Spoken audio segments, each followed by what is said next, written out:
Apologies for the technical difficulties this morning, but I think we're with you here live now. My name's Shawn Joyce. Saville Shootout, we're in the playoffs on Monday, featuring the game here between Rylan Kleiter and Kevin Cooey. I believe I'm being joined here, not right away, but momentarily by Rory McCusker.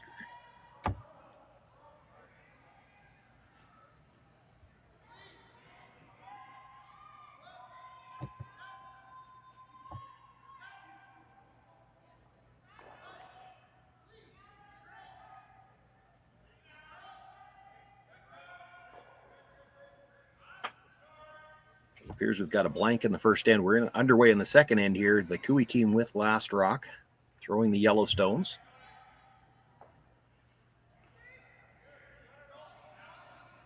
And we're on to third stones here. This is Tyler Tardy. He's got a piece of that red shot stone available. He's going to make the quiet tap through the port and maybe able to roll in behind his own corner guard. Might catch the red at the back of the 8 foot as well.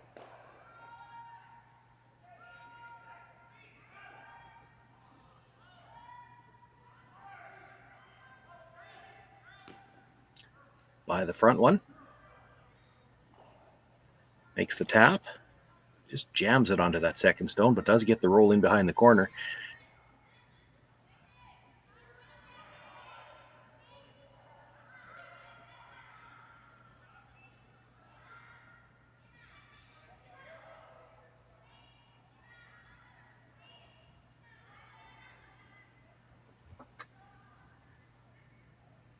To admit, this is my first chance to look at the Kleiter team this weekend, so I don't know if they've been playing shorthanded all along, but they are certainly shorthanded this morning.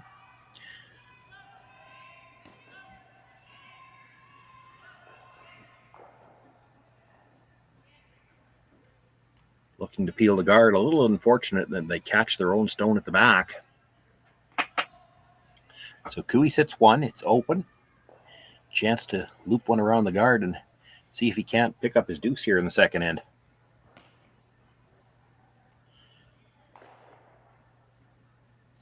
So we joined this this game in progress. I'm not 100% sure of the lineup for the Kleiter team. It looks like Rylan is missing. He's the normal skip. Matthew Hall, who was calling the game, usually plays second and is the vice, but he's an experienced skip himself. And I would bet, and it certainly looks like with Joshua Mattern back there behind, that Matt's probably throwing last here.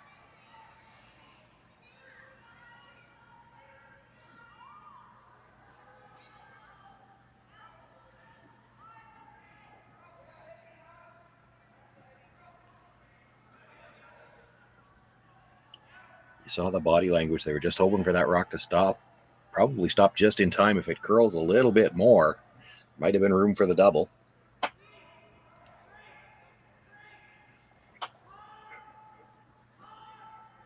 As it is, Matthew Hall will have to make a pass at the open stone, try to roll behind cover, see if he can get out of trouble that way.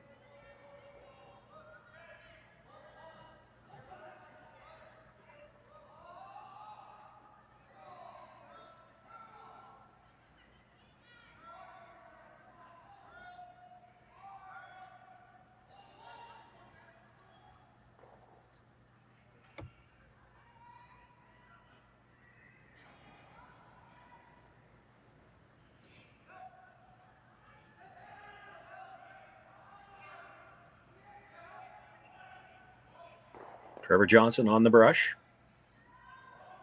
Joshua Mattern calling the line.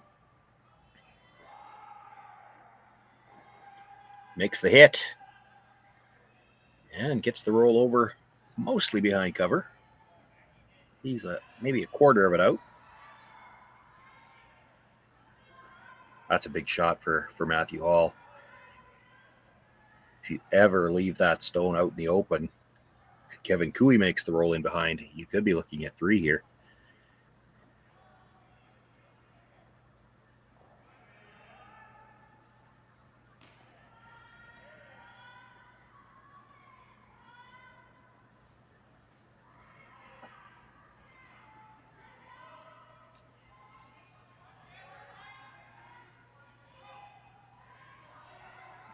They talked briefly about the run. I think it was a Yellowstone out front instead of one belonging to the opposition. They might have played it. He's going to opt for the pick. Just hit what he can see. It's not even critical that he gets it entirely out of the rings. He just has to get it out of the 8-foot. Might even jam on that stone at the back 12. Depends how much he hits here.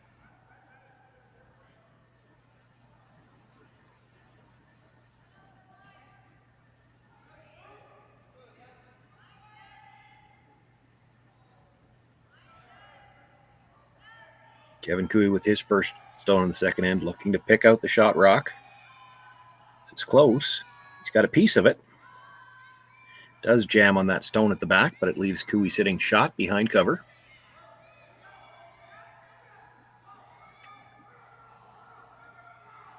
And Matthew Hall is going to look at the run back.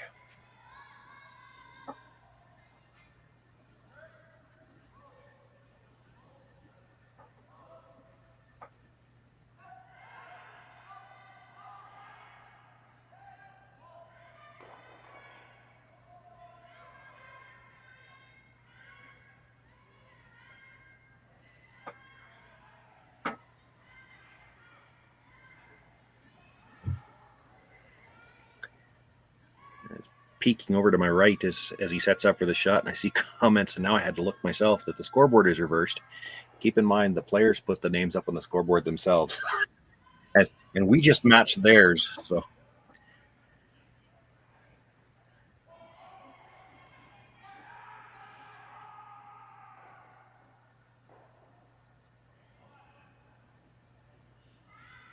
Matthew Hall with the run back does pick the shot stone out, but rolls the raised stone out of play as well, so an opportunity for the blank. And as a sign of just exactly how good these players are these days, he makes that shot, rolls it out, and you saw just a little bit of a reaction. He's unhappy because he rolled out. That's the expectation.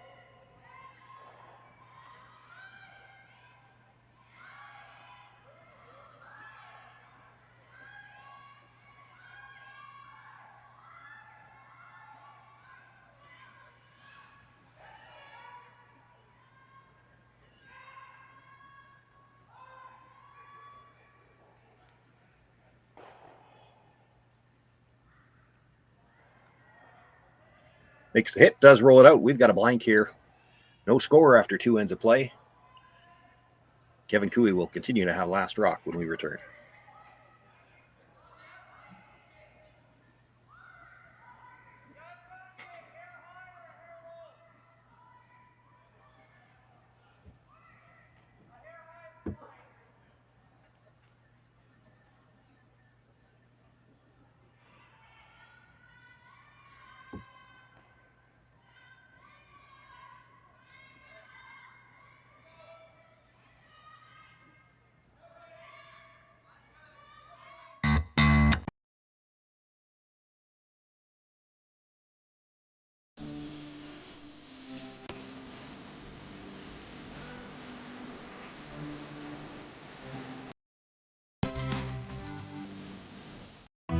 Stronger agronomics, better returns, greater peace of mind from pre-seed to post-harvest. You can count on the Victory Canola program to keep you and your farm ahead of the curve. Grow with us at victorycanola.com.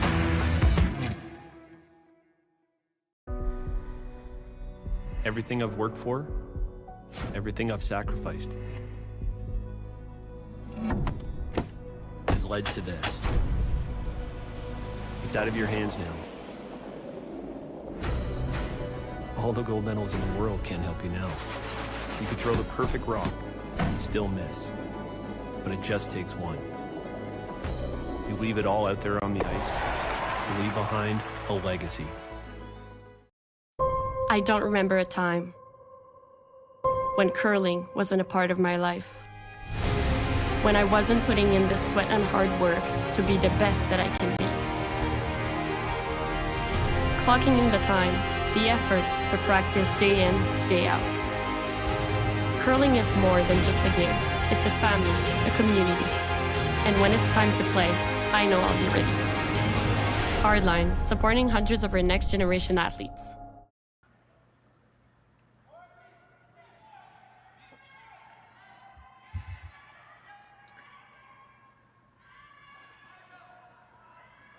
Shawn, Joyce with you here live from the Saville Shootout, presented by Curling Stadium Edmonton.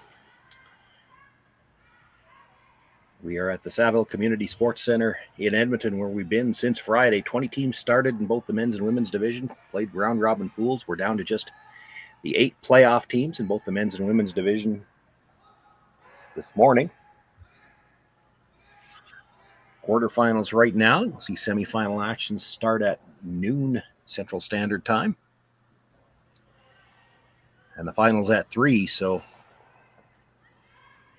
quick turnarounds for these teams if they can continue on towards the championship game today here in this matchup between the Kleiter team and Kevin Cooey. As we begin playing the third end, the center guard thrown up first. Carrick Martin came around it to the top of the 8. You saw the second attempt by Trevor Johnson looking to come down to that stone. He's got a good angle, left a little bit of separation. Carrick Martin would like to get to the inside of that red stone, just sit on the corner of it, so they've got a way to pass it by their own stone later on. This is going to over curl.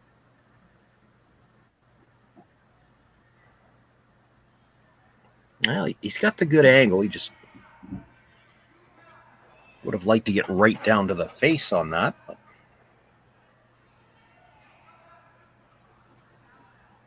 creates a bit of a dilemma now for Matthew Hall.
Took a look at a couple of the options, and I think with this broom where it is, he's just looking to pick out the Yellowstone that was just delivered.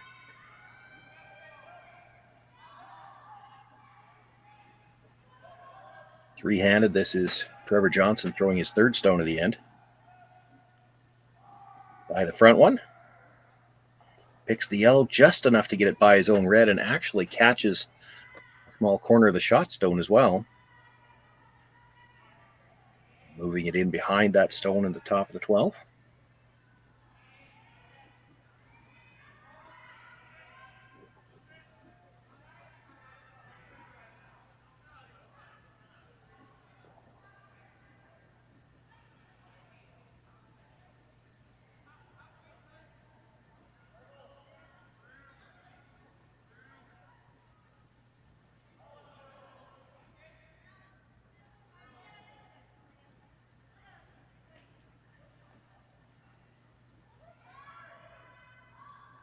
Jacques Gauthier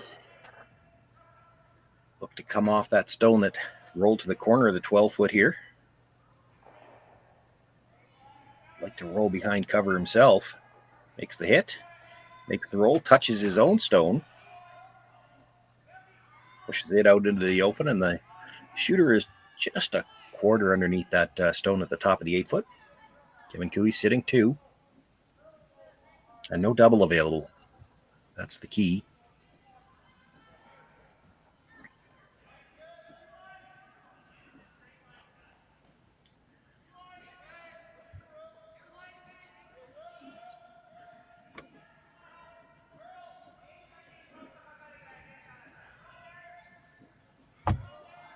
Joshua Matter now making a play on the open stone. Try to roll this underneath, and this has started to curl early. They're going to have to go just to get it by the guard. If they do, I'm not sure they're going to make contact with the stone in the rings. Rubs the guard, moves it over to the corner. Kevin Cooey continuing to sit to and looking at trying to pass that red stone through the rings between the two yellows and roll behind cover. This is a chance to put some big pressure on.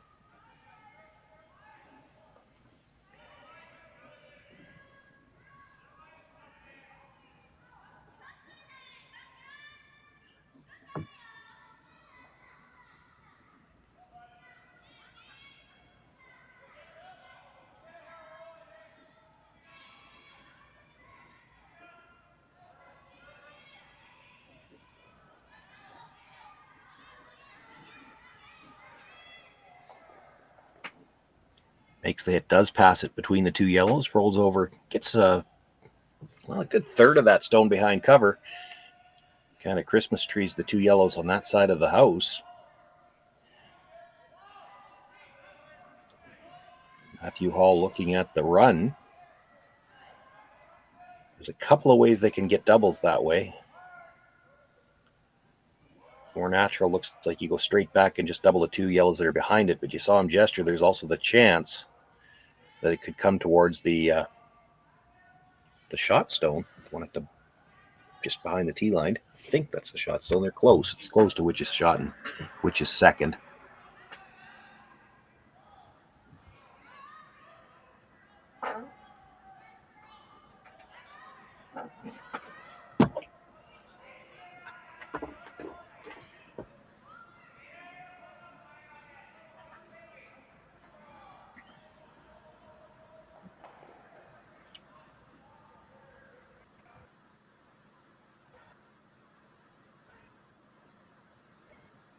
Not sure if they discussed any other options. It doesn't look like they've gone away from this, though. They're going to play the run back.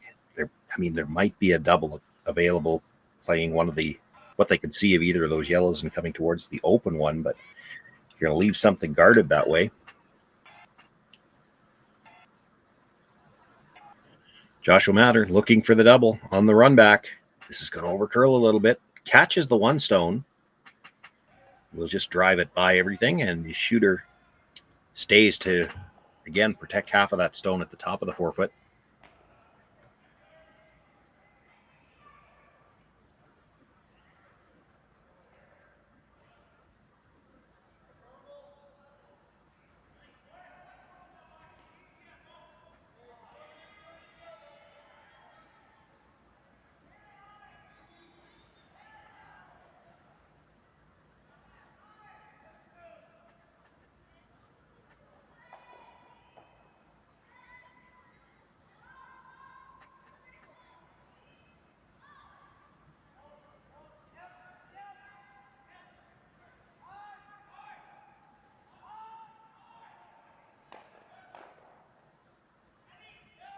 Tyler Tardy looking for the come around. He'd like to bury on the red and maybe get a little bit more separation on his own. But this has got a curl. So they're sweeping from the offside. They'll have to bring it as deep as they need to bury it. Looking to freeze now. He's close.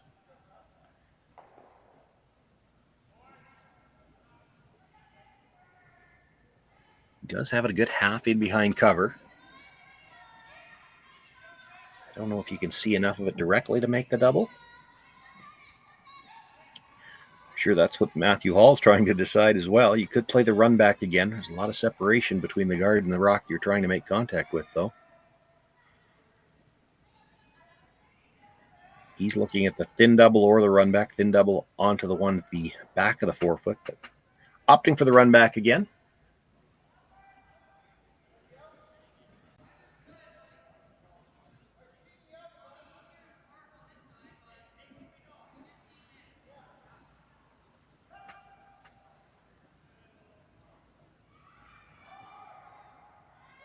Joshua Mattern overcurled just slightly on his first one, overcurls again just slightly on the second one, and this time doesn't make contact with either of the two stones in the rings. Rolls over and still leaves them partly covered. And now 4 is in play.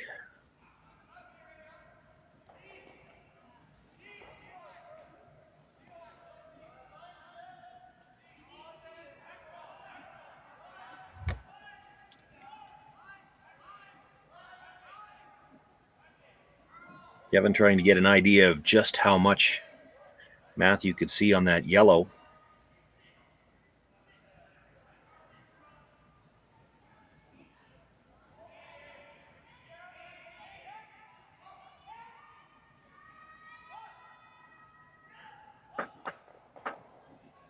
And I think he's decided Matt can't see enough to do a lot with it. He could play the slash double, but he'd have to lose his shooter. So he's going to play to the open side now. Sit 4, spread these rocks out a little bit more.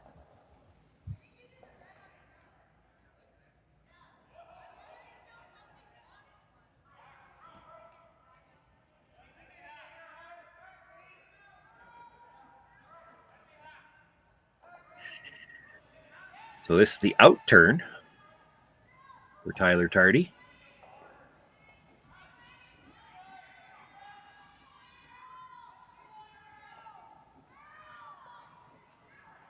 And this is not moving. He's still on the front one. Should start to go now.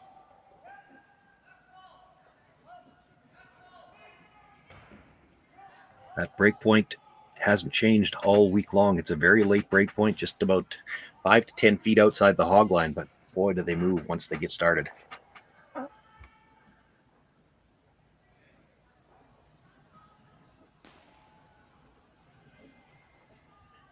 It has made for some very entertaining come-arounds. The only danger you have with the late break point like that, as we just saw, sometimes you stay on the outside guard for a long time.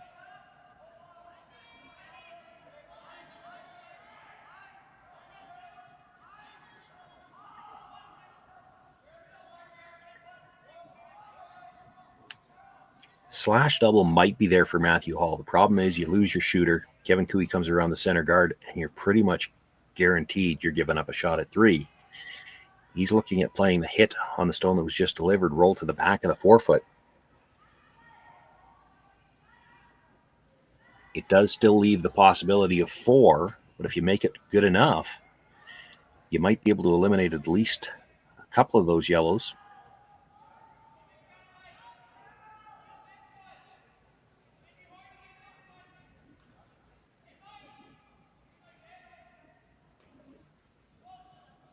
Also looking at, looks like the corner freeze on the yellow, the top of the 4-foot as well.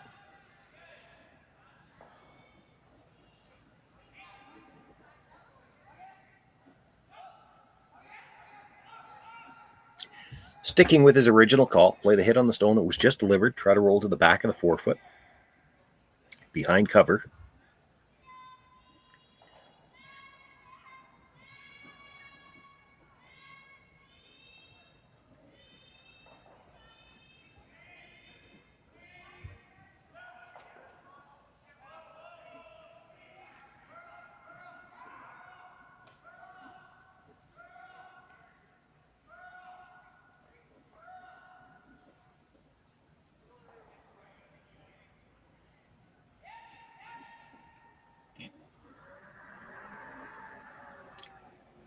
Matthew Hall throwing the skip stones today for the Kleiter team.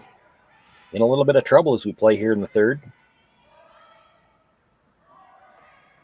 Looking at the possibility of 4 right now, looking for the hit and roll behind cover. See if he can't cut that down.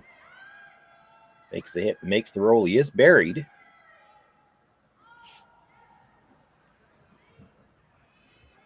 I'll do that roll a little farther than they would have liked because the angle on the yellow looks like it comes pretty much directly into that red now.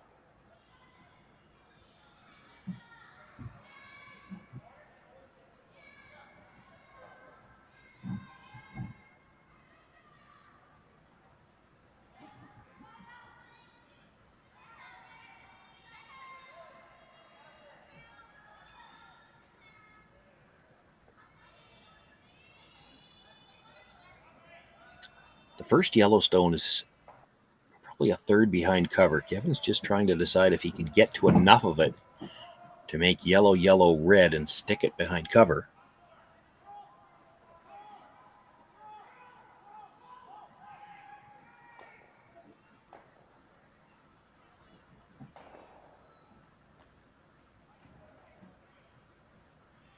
or maybe more so than that, trying to figure out what weight he can throw to do that. I'm sure the shot's available.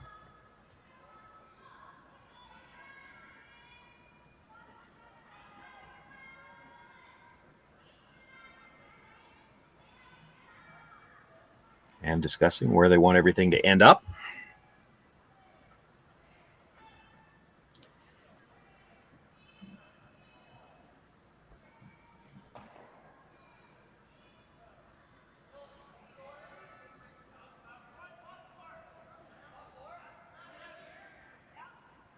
So that's the call. Yellow onto the red stone that was just delivered.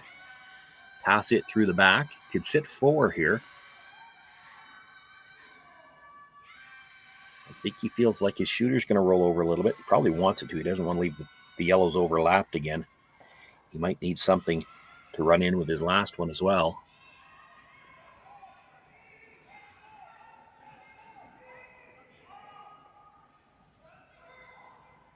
We're on the sweep early. This has got a curl now, though.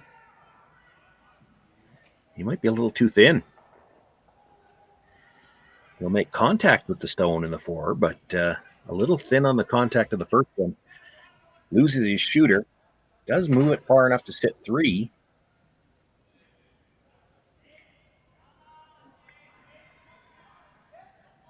Boy, had that first Yellowstone rolled just a little bit farther, there might have been room for a triple here. I don't think he can see enough of it right now.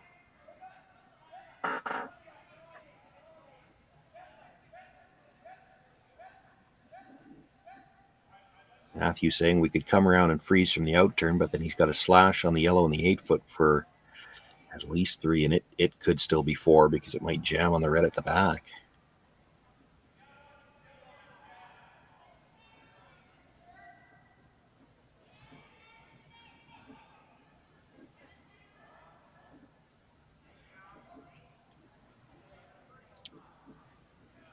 Looking at the in-off on the most open stone, the second shot, the corner of the 4-foot as well.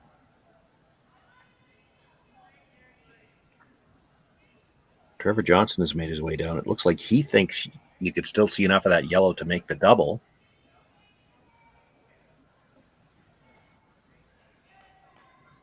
Matthew not convinced.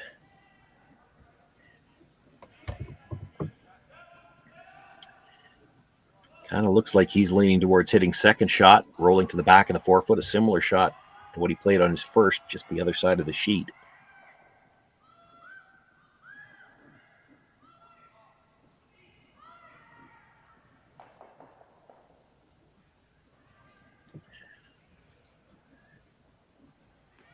So playing the hit and roll. Back 4 might be able to catch a piece of the button. Maybe be shot rock when he's done this.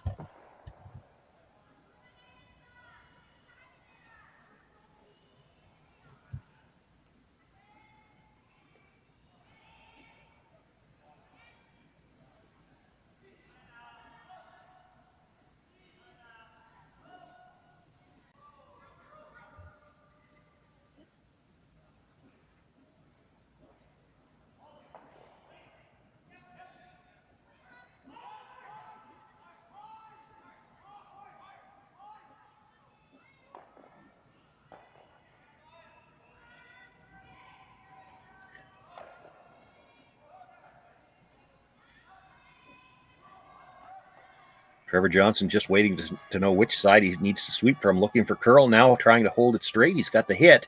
How far is it going to roll? Too far to be shot. Rolls out the back of the 4-foot. Sits full 80. Has got second shot, although he's also mostly open. Kevin Cooey can come down, only has to move it a few inches.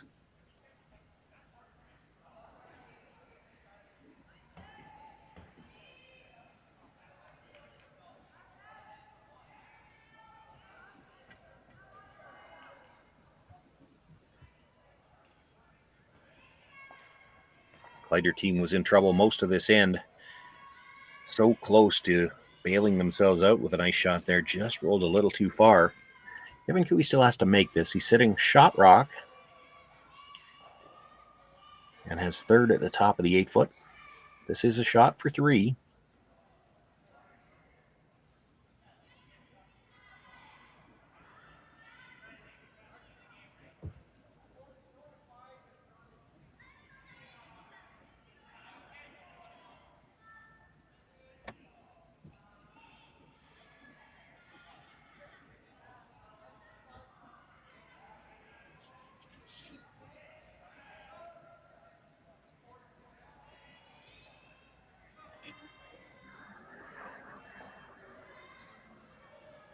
Kevin Cooey with a moment to get set, and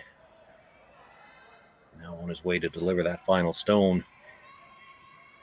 It'll be all up to the brushers here. They need to communicate the weight. Tyler Tardy on the right. It's Carrick Martin on the left. Jacques Gauthier in the house calling the line. Comes down, touches that stone. Now, how far will the shooter roll? I think he's got 3. They're going to take a look around.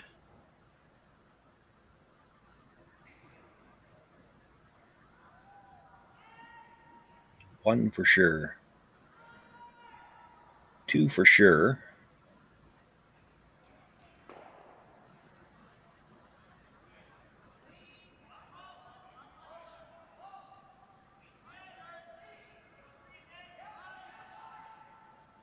Yeah, I don't think they were looking because they thought it was that close. I think they were looking because they were hoping it was closer than it was. Put 3 on the board for Kevin Cooey. He'll take a 3-0 lead after 3 ends of play. Matthew Hall will have last rock for the first time when we... Handcrafted in Canada, Hardline's ice pad has revolutionized curling for over a decade. Engineered with top-tier precision and durability, it is backed by an unmatched 10-year warranty. Designed for curlers at all levels to sweep effortlessly with maximum efficiency, it is trusted by the world's best curlers, including Olympic and world champions. It is quite simply the best brew in the game.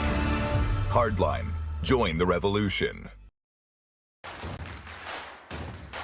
Imagine being able to stream every curling game from every sheet from any event, be it your Wednesday league game, bonspiel, or corporate event. Curling Stadium offers an all-inclusive streaming solution featuring high-quality cameras, ease of use, great reliability, and minimal installation. Offering your sponsors customizable ad space on your streamed curling games and being able to sell video packages to your corporate events for increased revenue. With Curling Stadium, you can stream to any device, be it your mobile phone, tablet, or computer. Push the feed to your desired platform, be it Facebook, YouTube, or any other social media. Curling Stadium is simply the way forward. Where it's commonplace in other sports to televise every game, we want to do the same. Curling is a global sport, and it's time it gets the coverage it needs. Make your curling club the next Curling Stadium.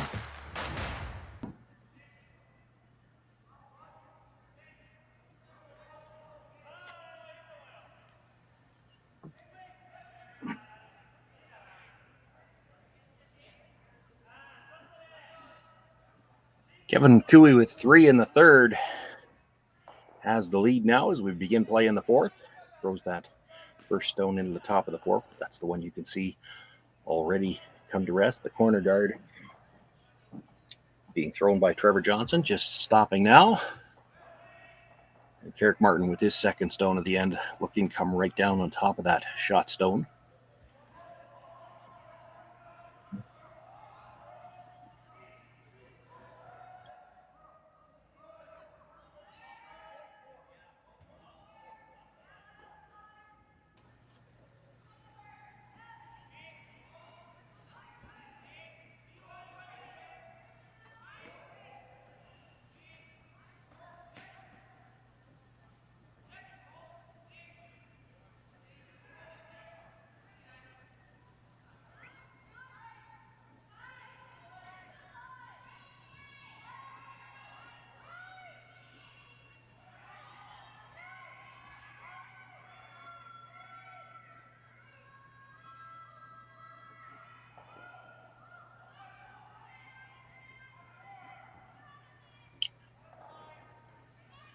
Both brushers down.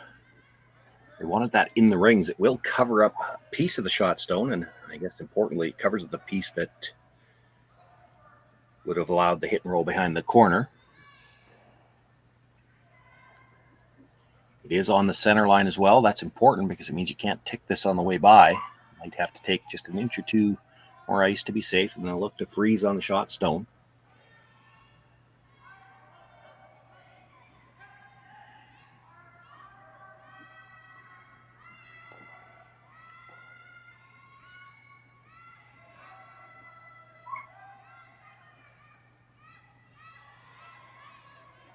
By the front one. right on the face of that shot stone. Nice shot by Trevor Johnson.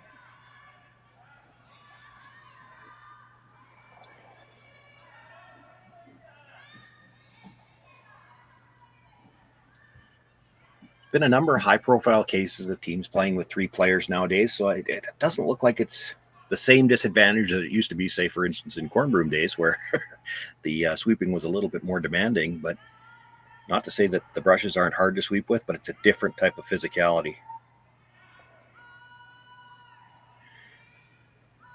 With only one brusher, and I think I've noticed, certainly with Joshua Mattern, and I think Trevor Johnson does it the same, they tend to brush one gripper, one slider, which does make it a little bit harder to switch around.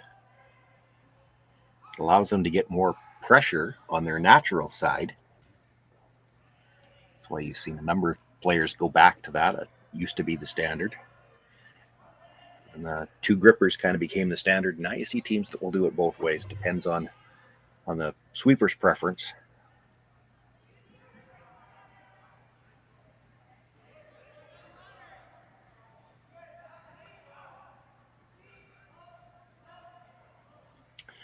The little bump off there, the yellow is fully out in the open, but down by 3. And with that yellow not really being a threat, now yellow's going to try to use it. Asking for another freeze here.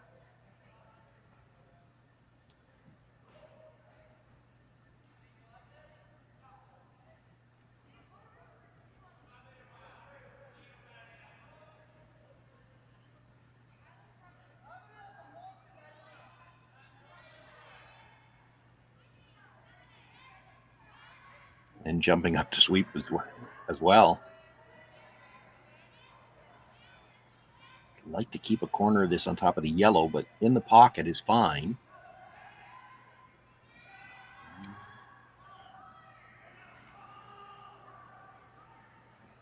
Might have curled more than they would have liked. Now, there's not a lot of room between the red, yellow, the top of the 4-foot, so I don't think they can pick this clean, but it looks like what Kevin Cooey is looking at is run the red onto the tighter red. You probably lose the 2 on the center line, including your own. He's okay, this looks like they're playing it quieter, just try to break up that freeze.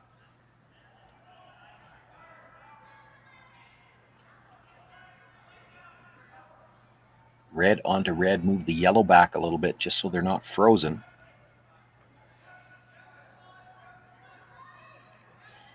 Gonna over curl that a little bit.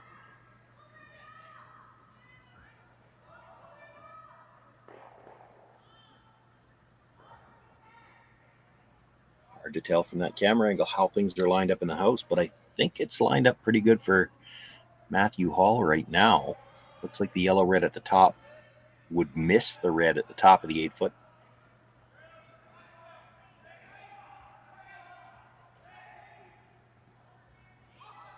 So he's looking to hit the open Yellowstone and rolling behind. This I'm not sure about. And only because if that yellow red at the top misses the red right now, you're going to roll to a spot where it can't miss.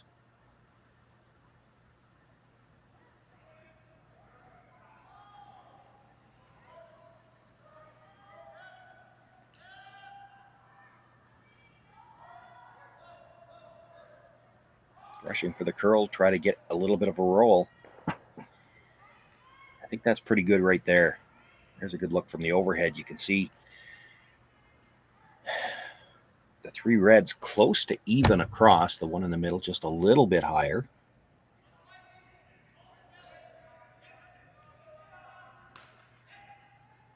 I think he got just enough of a roll that there's not really an easy double available on any of the reds.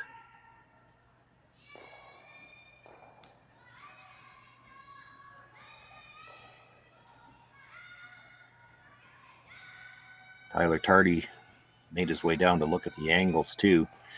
The danger here, if you play the yellow onto the red, it looks like that middle redstone would go by the one at the top of the 4-foot. If it does that, it could pick out the yellow on the top of the button, and that's what they're looking at.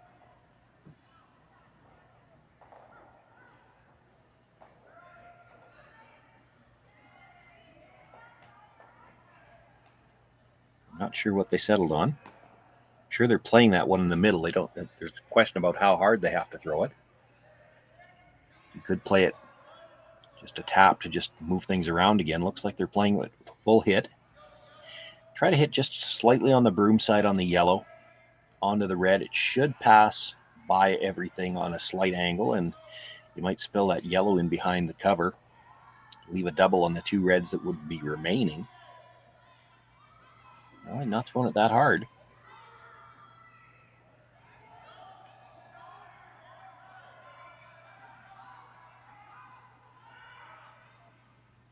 Needs to get close to the nose here. That might be a little thin. Catches enough of that red stone to pass it through the back. Rolls his shooter to the 12-foot and the raised stone in behind the corner guard.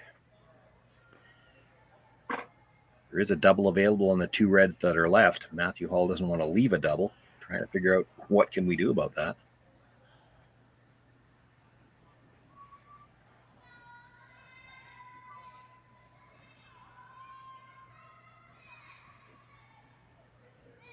Off the yellow, come across into his own and push it into shot stone. Change the angles as well.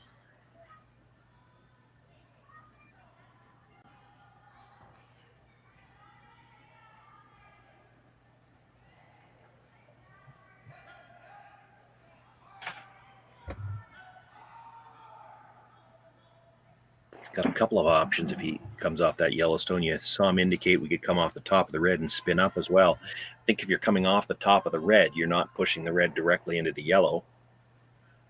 If you're a little thinner on the first yellow, you can push that red in the 8-foot towards the stone on the button.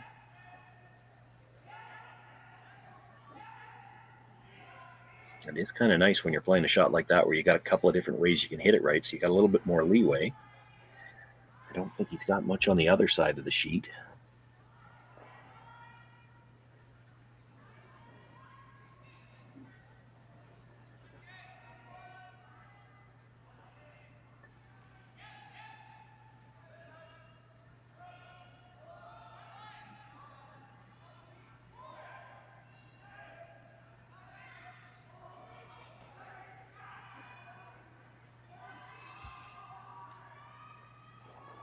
Looks like that's what they're settling on. They've looked at all the options. There aren't a lot of them.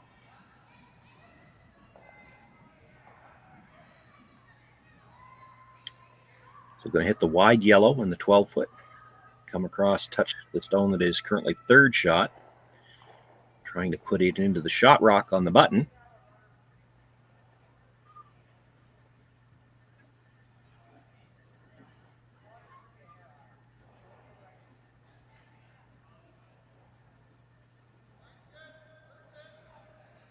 Coming from the inside out at this, so he'll get a little bit more action on the shooter.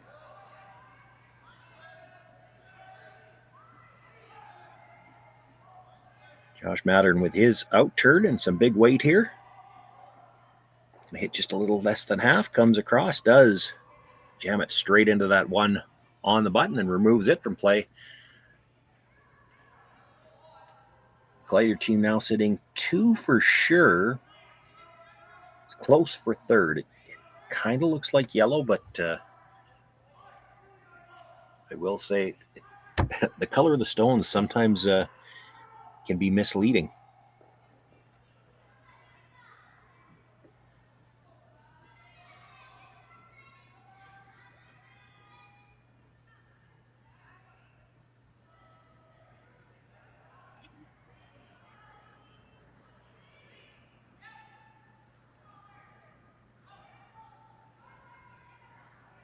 Kevin looking at the angles, considering the raise.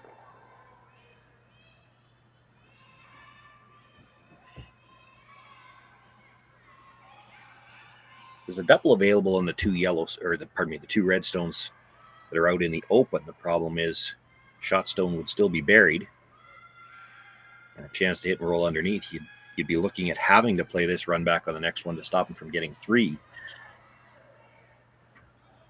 Hard to hit this in a way so that you don't make at least one of those reds go away.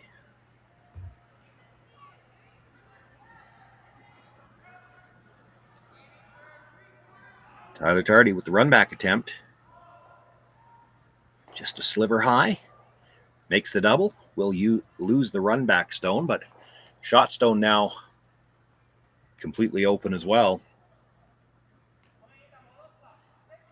Second shot belonging to Kevin Cooey also somewhat chokes off the corner guard.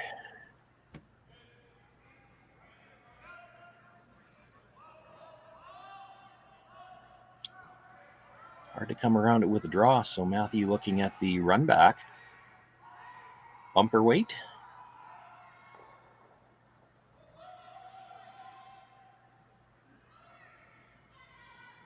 That tap on the hip is pretty much universal for bumper. I'm never sure what the hand on the stomach is, so I'm just referring to that as I think I ate too much weight.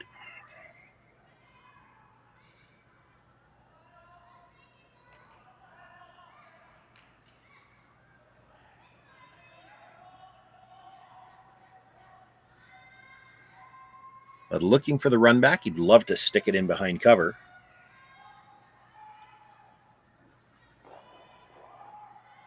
On the brush right away. Needs to be right on the nose. Makes the run. Will hold the run stone. Looks to be just a sliver under cover. Kleiter team sitting 2.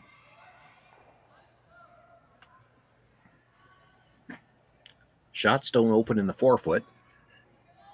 It's a long roll to try to get behind cover off that. If you did make it, you'd at least at the tee line, if not behind it.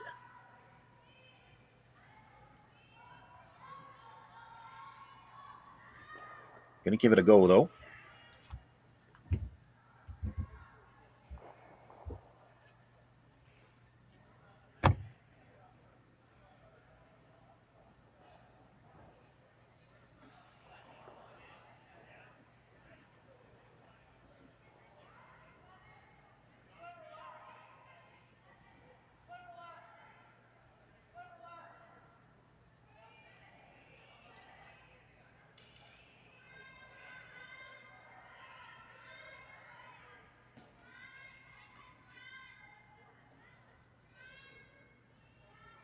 Regardless, it's a more comfortable situation now for Matthew Hall at this end.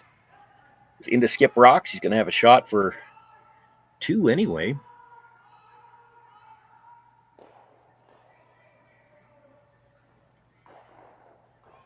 Kevin was looking for the roll behind cover, just gets the nose hit. Matthew Hall will try to hit and roll open now, so he doesn't leave that same chance to roll behind the cover.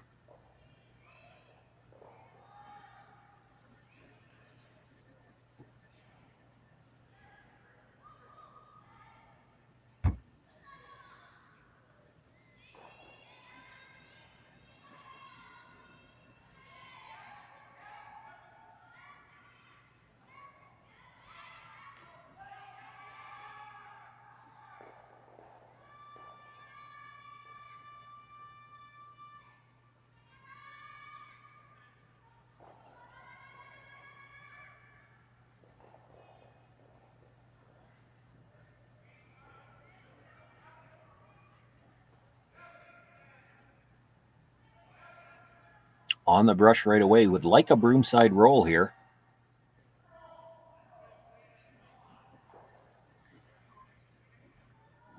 Maybe a little aggressive for the roll.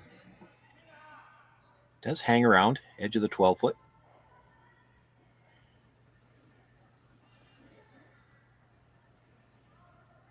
Too risky to go after the one on the other side, and probably can't roll behind cover anyway, so Kevin Cooey going to make a pass at this stone.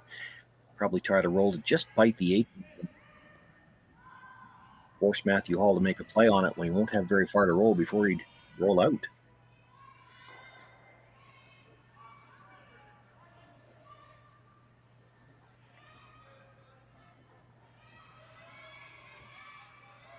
Not taking a lot of time in the hacks this time. Waiting for it to curl. He'd like to get a bit of a roll. Make the hit. Does get a bit of a roll, but to my eye, it looks like the red is shot. It's close. They're going to have to take a look.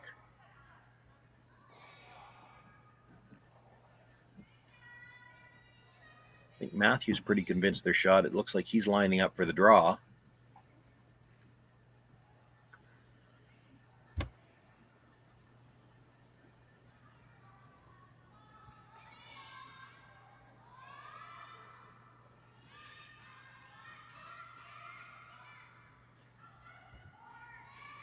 I think this is the draw to the button.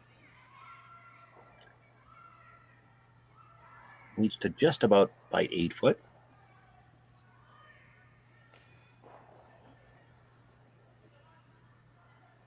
Josh has taken a lot of looks at that.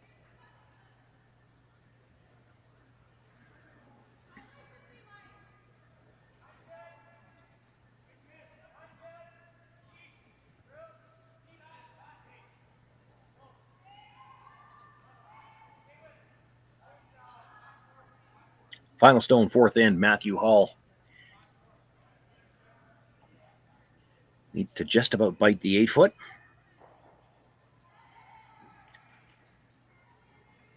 And I think we're drawing for 2 here. We might see a measurement. Nothing out of the brush yet. Will come to rest. Back of the button. It's 1 for sure.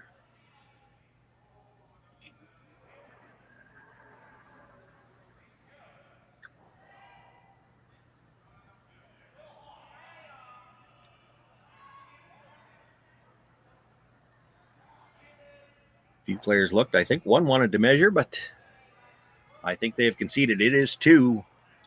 Kleiter team on the board with 2 points here in the fourth end. Kevin Cooey will take a 3-2 lead into the fifth, and he'll have last rock. Handcrafted in Canada, Hardlines Ice Pad has revolutionized curling for over a decade. Engineered with top-tier precision and durability, it is backed by an unmatched 10-year warranty.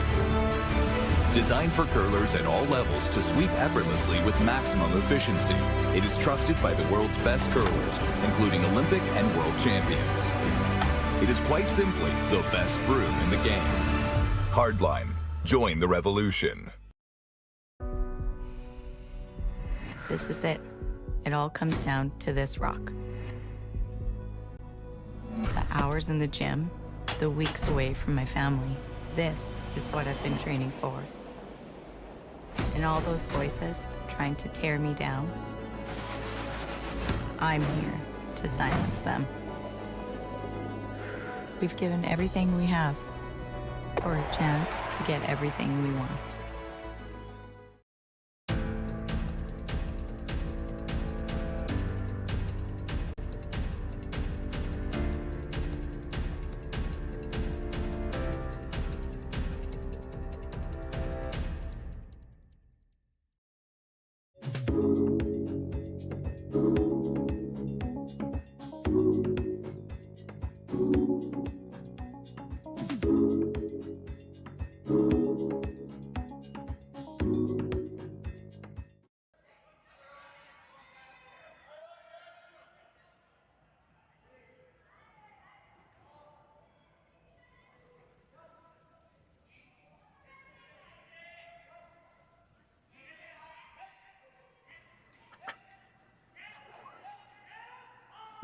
Four ends complete here in this men's quarterfinal. Kevin Cooey with a 3-2 lead.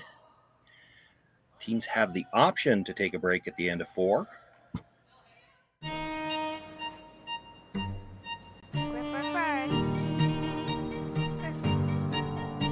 Don't forget the brooms. Yep, you got it.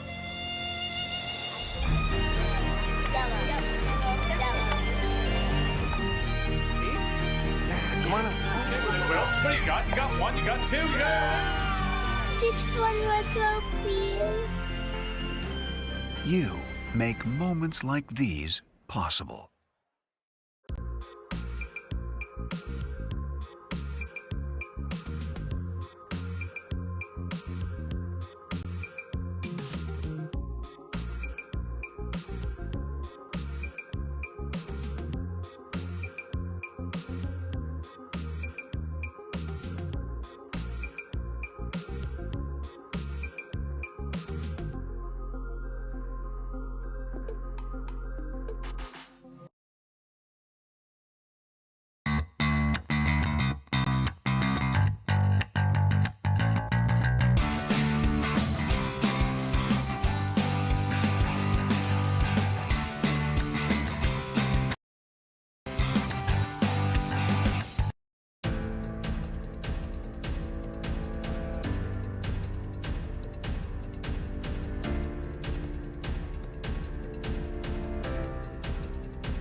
Fifth end underway here from this quarterfinal. Kevin Cooey with a 3-2 lead. He will have last rock here in the fifth. The Kleiter team, after picking up the deuce in 4, trailing by 1. Threw up the center guard to get us started here in this fifth end.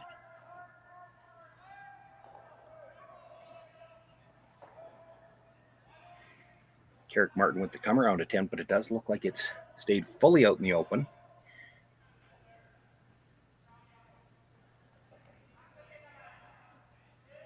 Trevor Johnson being asked to come around from the other side now, sit dead buried, not even looking necessarily to get shot rock here.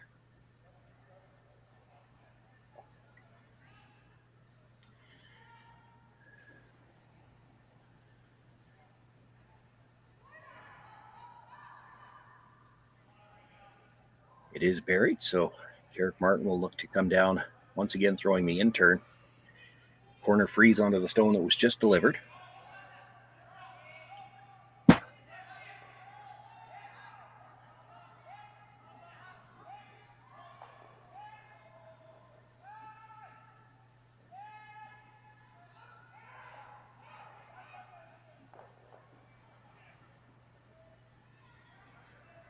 Nice line coming in if he doesn't rub off of it. Nudges the stone just a little, does stay on the corner of it.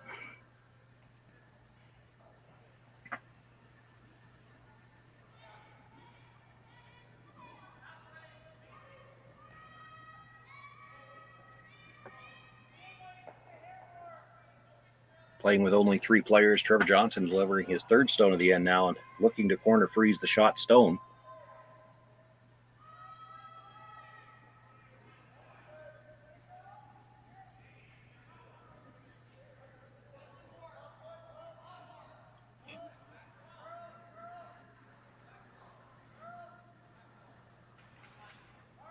This one needs to curl, but it needed to slow down as well. It does stop right beside the yellow stone.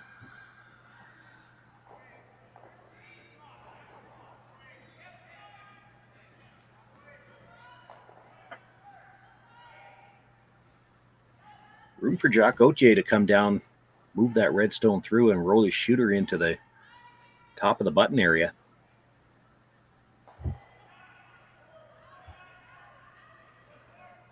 If he gets the hit and roll, I don't think it moves the yellow. It's right beside it. They're close to touching. If you hit it on the nose, it probably moves. Makes the hit. His own stone touches the yellow and spins up to the top of the button, dead behind cover. Kevin Cooey sitting 2 here with last rock in the fifth, behind cover. And he's got the angle on that stone at the top of the 8-foot as well.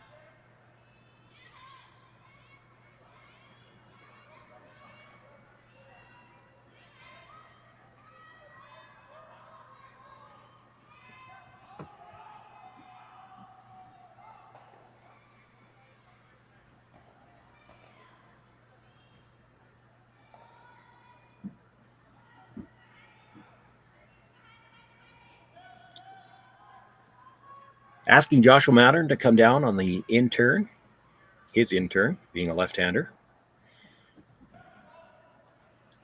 Tap the red stone at the top of the 8. Towards the shot stone. Maybe to leave it frozen if he could. He's going to have to tap it on a bit of an angle. Got to get by the yellow at the top of the 8. Boy, that's an outstanding shot. I don't think he could have done it any better. Still leaves Cooey sitting 2, but they're in a pocket on the back half of the button.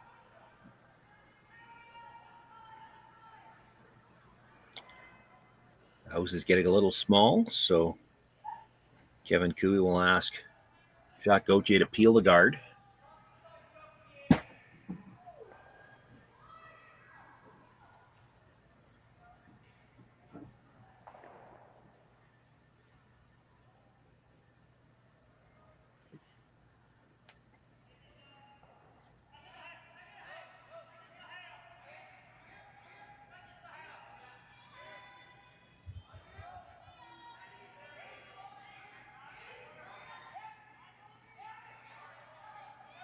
asking for the guard and indicating you need to guard this red one you just threw. Straight guard on it.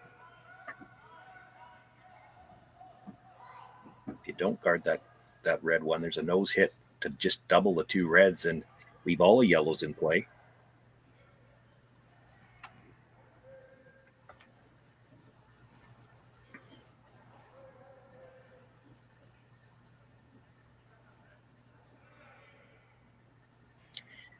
He's got a shot available to play the yellow onto the red, onto the 2 in the 4-foot, but it's just too early to play that.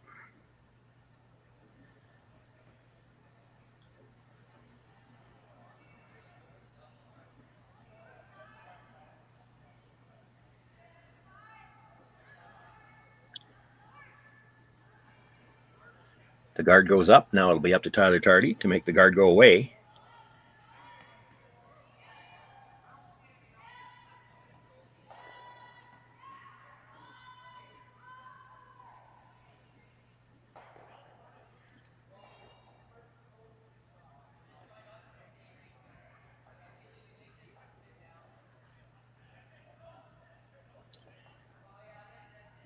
Matthew Hall asking for the guard again.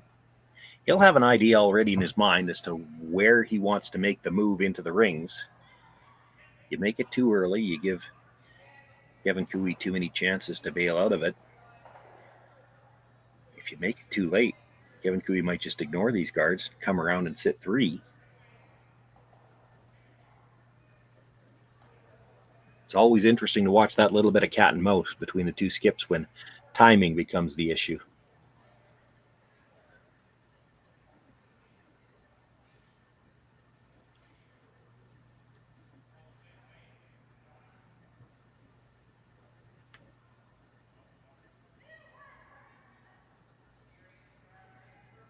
Still playing the peel here.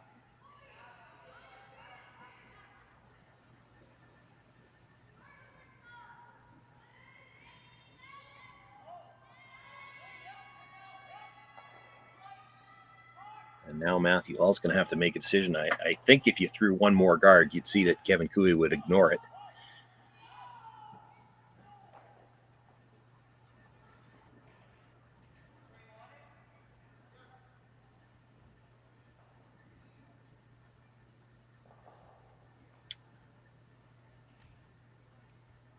Really got 2 choices. He could try to smash yellow into red into the 2 yellows at the back. You'd make the 2 yellows go away. You'd be sitting shot 3rd and 4th. The top yellow probably not going very far. That still could leave you in danger of giving up 2. He's also considering just tap yellow onto red and just tap it to frozen in the pocket of those 2. And it does look like there's room, like the shot stone is just behind the pin. If you could ever tap the frozen, you would probably be shot rock. It's just that's such a precise shot. I think now he's also looking at, could he hit the Yellowstone pretty much right on the nose, yellow onto red, onto the shot stone, so you'd lose the top yellow and the back yellow. The yellow on the side of the button would stay there, but you'd still have shot rock buried behind the 2 reds.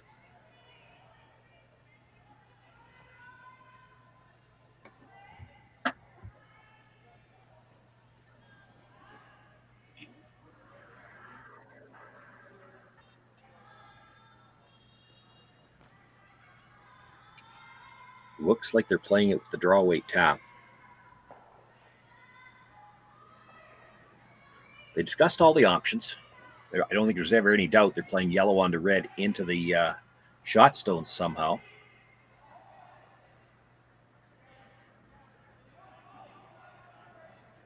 The draw weight tap frozen is definitely the best result, because with only 2 stones left to come, Kevin Cooey doesn't really have time to deal with a frozen stone.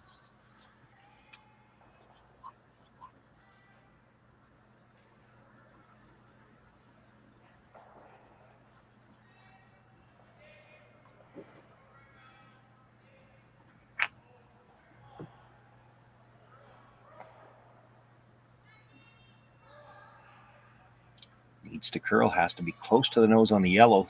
Really moving now. He's close. Yellow onto yellow. Tap back to shot stone. Well, I had to go a little bit to get the curl. He's got a little bit more separation on those stones that he would have liked. It is the Kleiter team sitting shot rock right now. Second, third, and fourth belong to Cooey.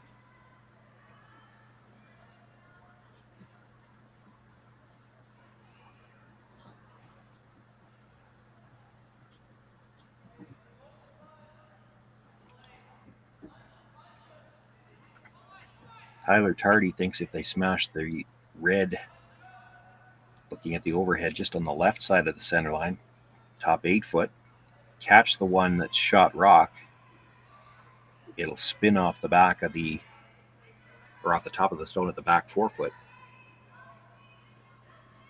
And it might. You'll lose 2 yellows that way, but your shooter actually would probably be in far enough to be third shot. Maybe second if the red goes all the way out.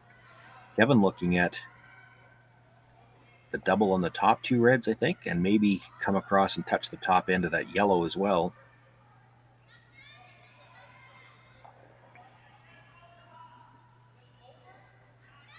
That's what he's going to go with. Needs to hit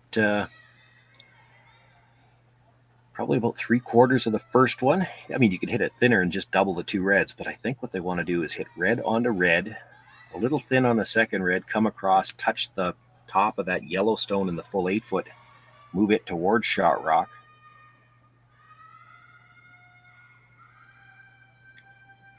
If he just makes the double on the 2 reds here, it's not the end of the world, but if he could bring the yellow back into the red, he might be able to break up that corner freeze.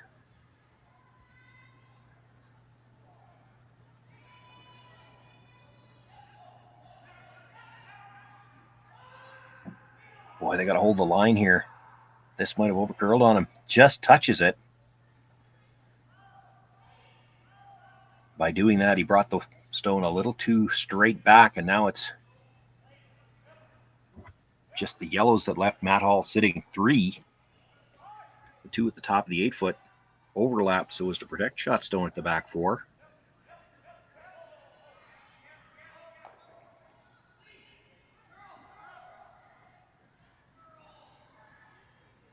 And that yellow stone that's 4th shot, the top of the 12 foot,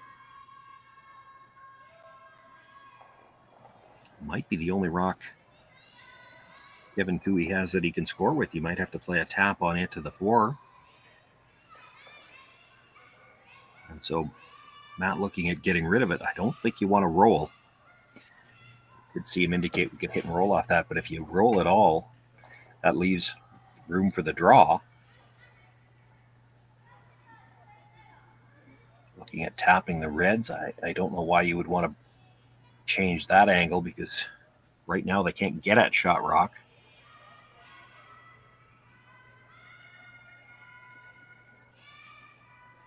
You'd hate to leave him some kind of triple to get out of trouble here. Opting to play a guard by the looks of it, I think. Likely trying to guard the yellow.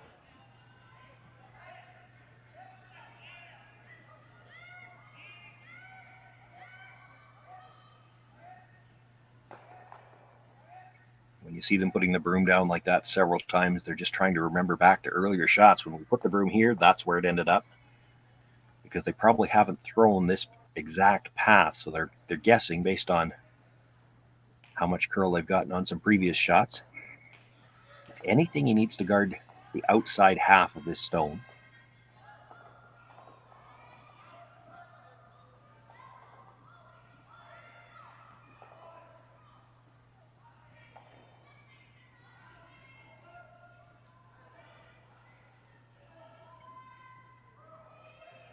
Maybe seeing something else from the other end. So Coach Dean Kleiter requested the timeout. They're going to have a little chat about it.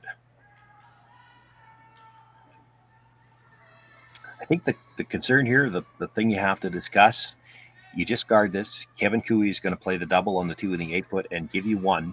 Are you okay with that?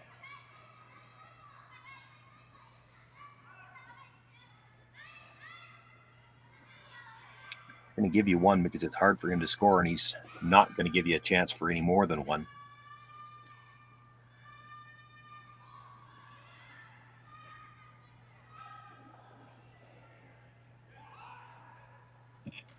But if you guard the double, you leave him the tap to score.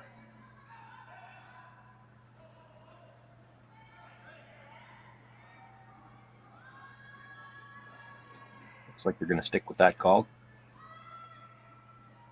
Guard the shot that Kevin's got to score.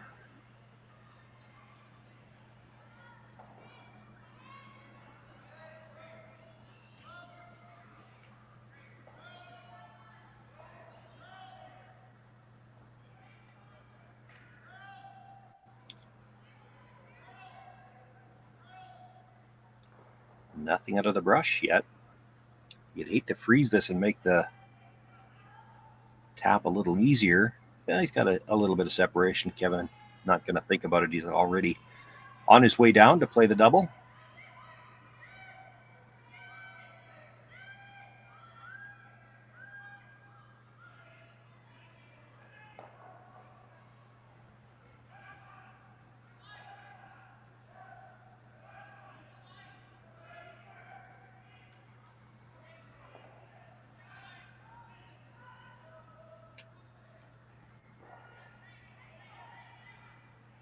Final stone here for Kevin Cooey in the fifth. No shot to score, so he's just going to play the double and try to concede a single. This is a little thin. He hits it thin. He might only get one of them. And that will be a steal of two. So Team Kleiter now with a 4-3 lead after 5 ends of play. Kevin Cooey will have last rock in the sixth.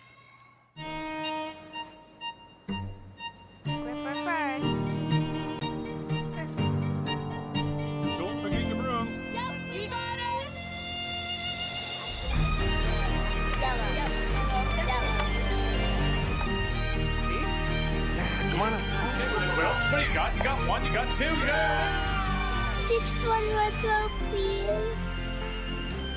You make moments like these possible.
Men's quarterfinal action from the Saville Shootout. My name is Shawn Joyce.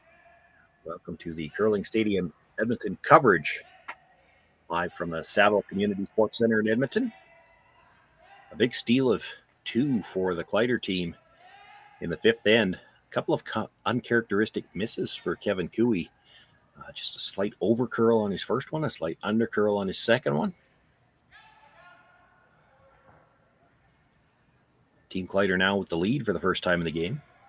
It is the Cooey team with last rock as we begin play here in the sixth. Center guard was thrown up to start the end. Trevor Johnson now will look to come around it.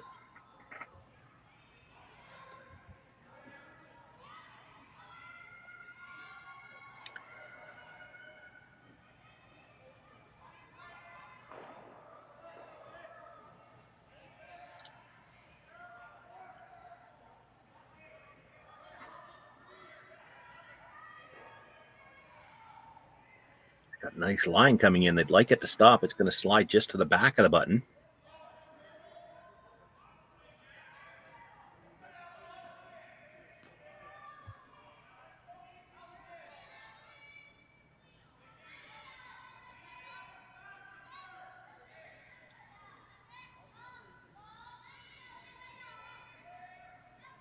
Carrick Martin being asked to come down and sit on top of that stone. Might be okay with a little separation here just because it's so deep. Oh, he's got to get by the red guard. This is in the no-tick zone. You can't move it off the center line. He will touch it. It stays on the center line, so that's legal. Shooter comes to rest in the back of the 4 and spins back at the end just to be completely open.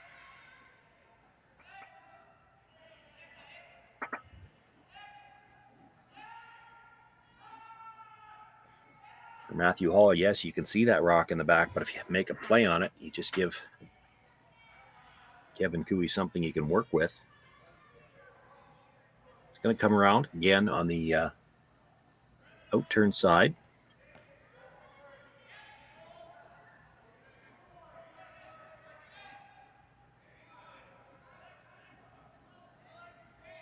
Had to look to see who was throwing before I could declare that was an out-turn. Trevor Johnson right-handed, Joshua Mattern left-handed.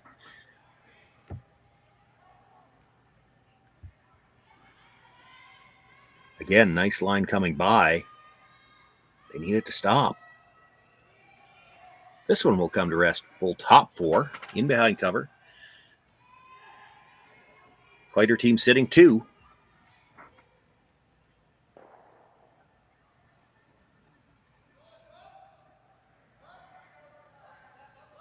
Kevin Cooey eyeing the run back. Just deciding for himself which side they need to hit it on. If you think you can get all 3 of them, you want to hit it just a little bit on, as we look at Kevin, you need to hit it a little bit on the right side. If you think you can only get 2 of them, you could hit it on the left, jam the stone at the top of the 4-foot and the stone at the back of the button, and roll your shooter over in front of your own rock.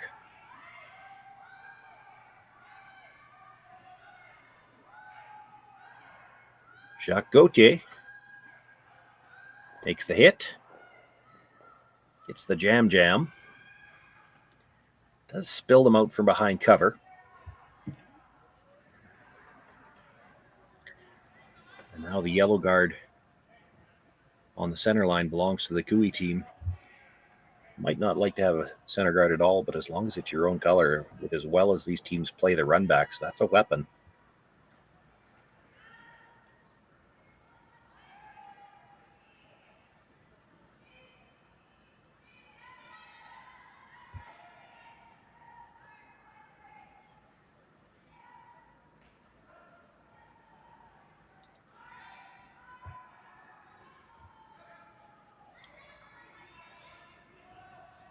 Looking to make the play on the Yellowstone at the back of the 4-foot now. Second shot, it's gone.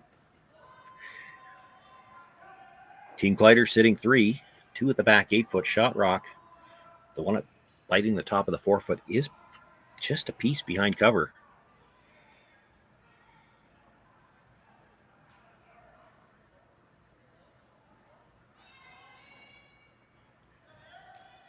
Kevin Cooey asking him to just tap that back. There's already a bit of a wall starting to form with the red stones at the back of the 8-foot. And I think part of the consideration here is this is the easiest way to keep your own stone in the front of the ring somewhere. You can get a lot out of this shot. Tap the shot stone behind the tee line, get a wall of reds. Keep your shot stone or shooter in front of the 3 at the back. I'm not sure you'll be shot stone. You might be.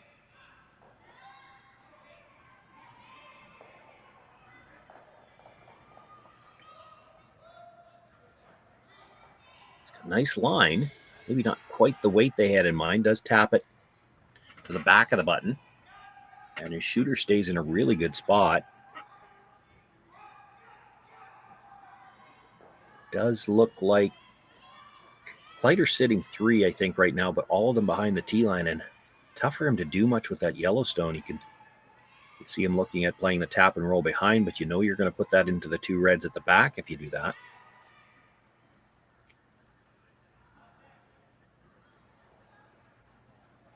Team Kleiter sitting 3, but the rock they have to worry about is that Yellowstone that was delivered sitting at the top of the 8-foot. It's only 4th shot right now, but it's in such a great position for Team Cooey, and it's really tough for Team Kleiter to do anything about it.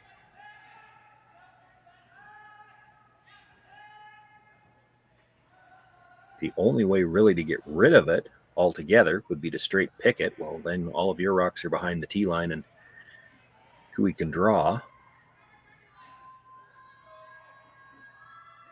You get to the inside of it and tap it back. You're putting it on the reds at the back of the 8-foot. It'll still be second shot. Albeit shot would be buried, and presumably you'd get your shooter under cover as well.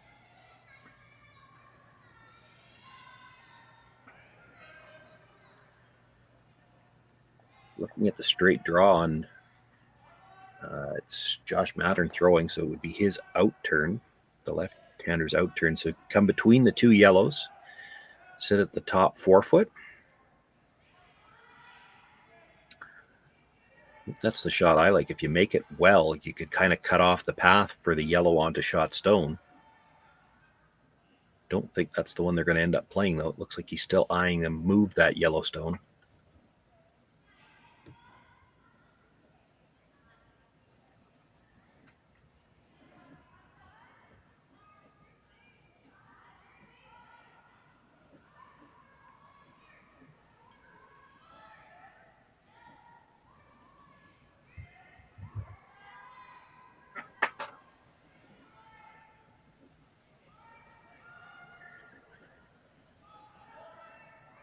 Josh Mattern being asked to come down, try to get to the inside of that yellow stone, tap it back. He's going to put it onto the reds at the back of the 8-foot, but hopefully he can get a shooter under cover here.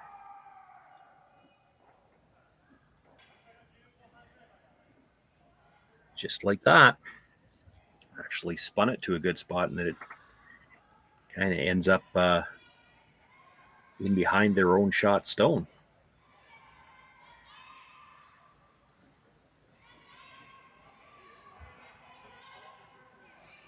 Team Kleiter sitting 1.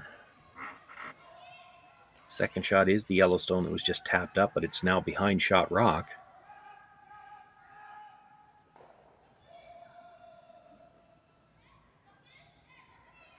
Mentioned earlier how good these teams are at the run back, and Kui probably happy that it's now his Yellowstone out front. He's going to try to use it now. Yellow onto red. Now, if you make contact with the back of the 4-foot from this angle, that yellow is in a spot where it probably stays. It just gets squeezed between the two reds. Yellow onto red, but a little thin on the first red. Catches that red at the back of the 12-foot as well. Shotstone just fully open now.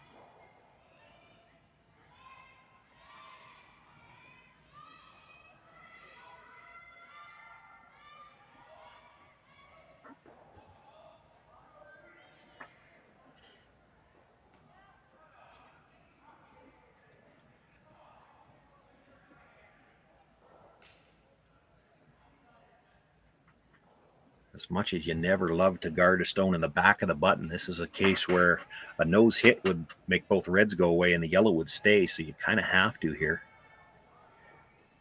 You might want to make sure you get this guard a little tighter than the yellow that was just left up there too. Kevin Kui could run it in and make the double on the reds and again leave two yellows in. Get this just a little tighter than the yellow guard. It probably takes that away.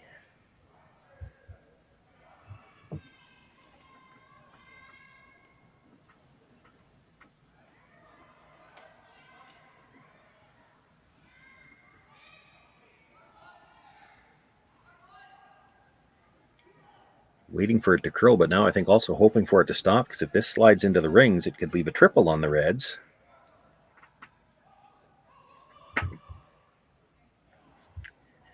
Definitely deeper than they would have liked it. If you get the hit and roll behind the corner, you're awful close to killing all three reds, and again, that middle yellow shouldn't go anywhere.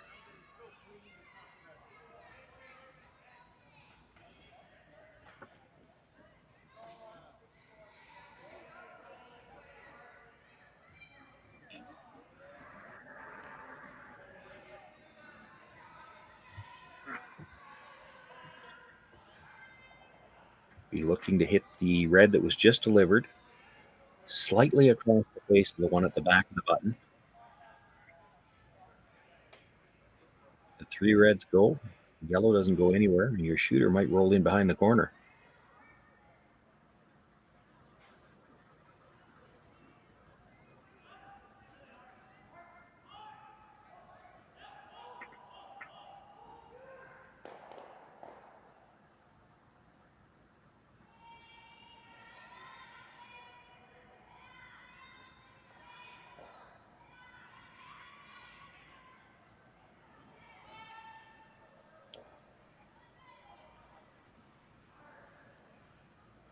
On the brush early. He's got to stay on the high side a little bit. This is close. Makes the hit, catches the one at the back of the button. They threw a little bit quieter weight. Doesn't kill all 3 reds. Does get them all moving. So Rock definitely the stone belonging to Cooey at the back of the 4-foot. Second shot at about the 8 o'clock position in the 12-foot. And again, hard to tell. Oh, it's nice when they tell us who it is. Matthew saying it is the yellow at the top of the 12-foot that is third shot.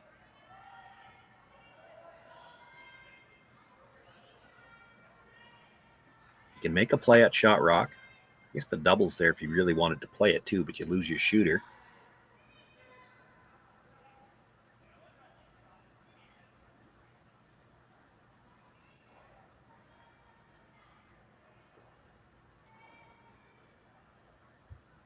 You could hit and stay right there. You could hit and roll behind the Yellowstone at the top of the 12-foot.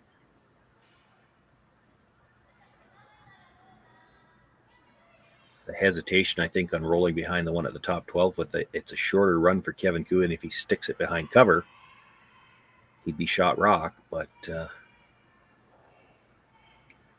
it looks like the easier shot of the 2 choices for the hit. It's hard to get behind the longer guard.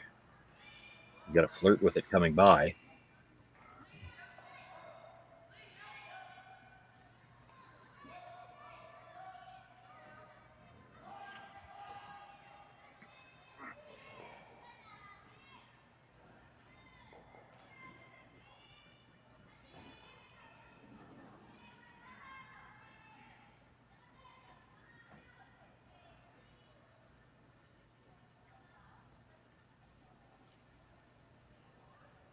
Playing the quiet intern through the port. He's going to make a play on Shot Rock before, for sure. I think they've decided to try to roll behind the yellow on the top of the 12.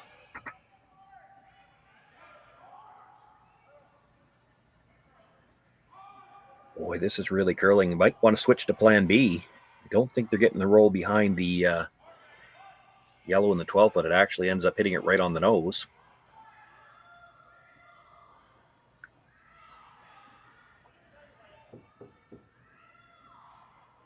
Team Kleiter sitting 2.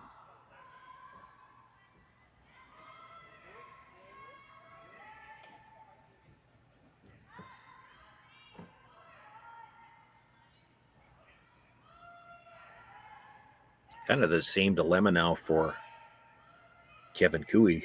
Where do you roll? If you roll right behind the yellow, you leave him a chance for the double to get out of trouble.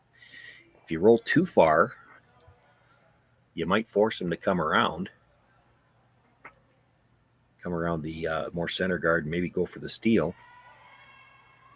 I think that's what you have to play, though. Hit and roll towards the broom. Try to get underneath that yellow and maybe half a rock past it.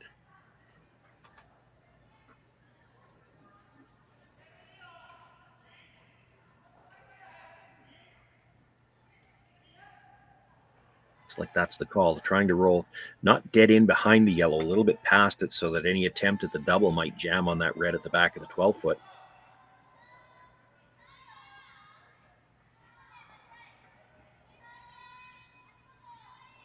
That might give Matthew Hall a chance to come around the guard, but it is a yellow guard. Could always be run back.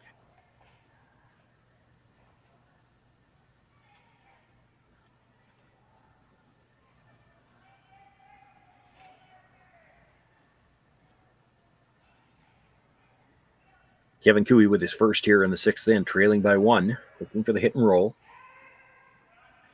And on the brush right away, he had an overcurl last end on the intern.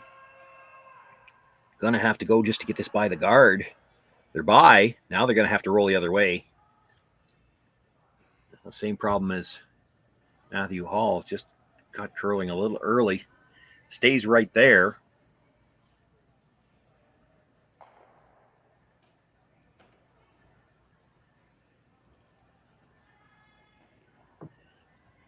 And now when we're on to just 1 stone left each, if Matt Hall can get the roll in behind the yellow, it doesn't really matter if Kevin Cooey makes the run back. It still would only be for 1.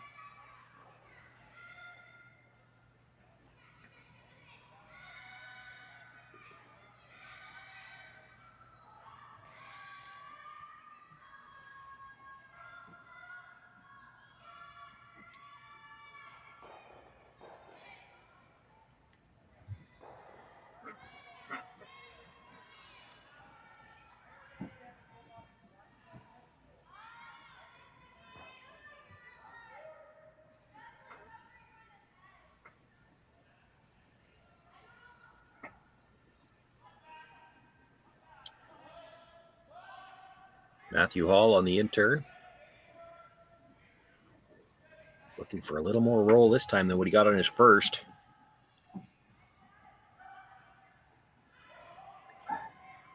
Looks like he might have just a little bit more weight. The line's holding. Makes the hit. Gets the roll. Hangs on to a piece of the forefoot.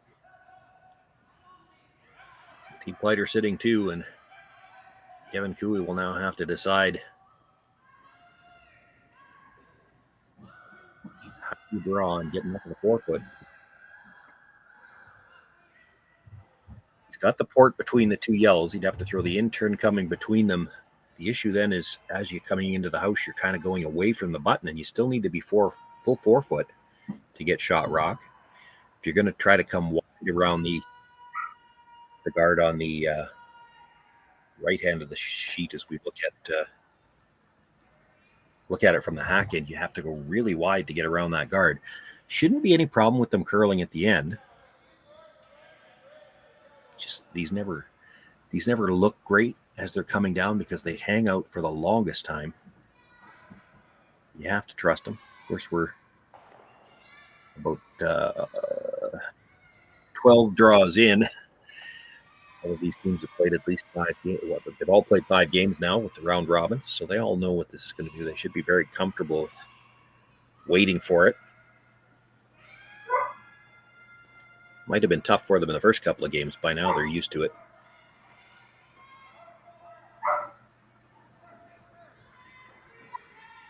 So Kevin Cooey with his final stone, trailing by 1, facing 2. Needs full forefoot with the draw. Looks like it's a long ways out there, but now is where it should start to curl. Doesn't really need to be close to the guard to get to the forefoot. I don't want to go a little bit for weight, though. Gonna have to put this right on the tee line.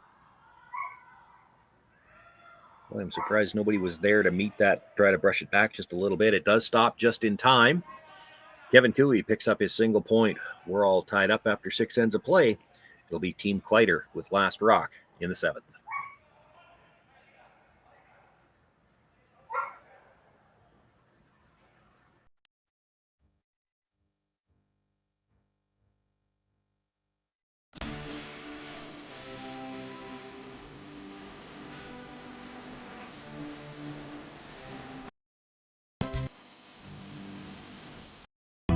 Stronger agronomics, better returns, greater peace of mind from pre-seed to post-harvest. You can count on the Victory Canola program to keep you and your farm ahead of the curve. Grow with us at victorycanola.com.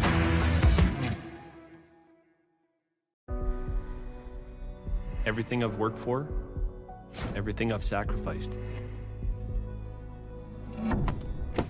has led to this. It's out of your hands now. All the gold medals in the world can't help you now. You could throw the perfect rock and still miss, but it just takes one. You leave it all out there on the ice to leave behind a legacy. I don't remember a time when curling wasn't a part of my life. When I wasn't putting in the sweat and hard work to be the best that I can be. Clocking in the time, the effort to practice day in, day out. Curling is more than just a game. It's a family, a community. And when it's time to play, I know I'll be ready. Hardline, supporting hundreds of our next generation athletes.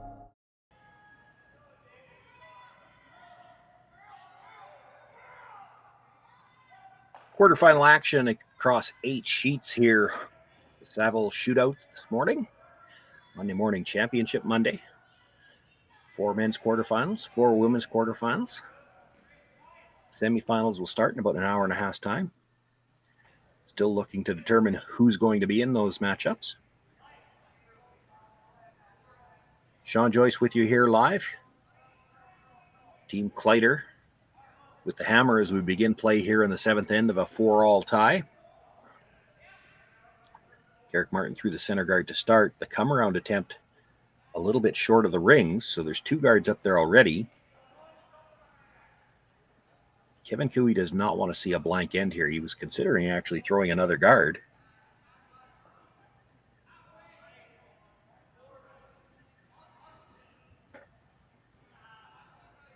But with 2 up there already, we'll ask Tarek Martin to come around.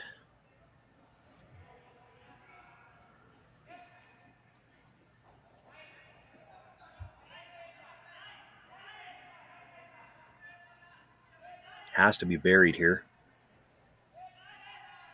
Sweeping for all the curl they can get. It's going to end up at the back of the forefoot, but it is fully buried.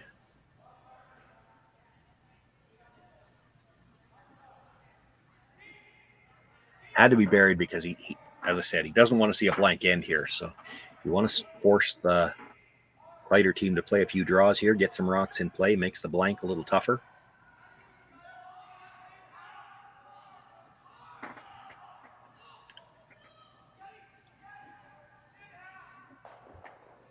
I think it would probably be fair to say, and there's certainly some teams out there, I think the Cooey team might be one of them, they'd rather give up 2 here than a blank end. Then they would have the hammer coming home.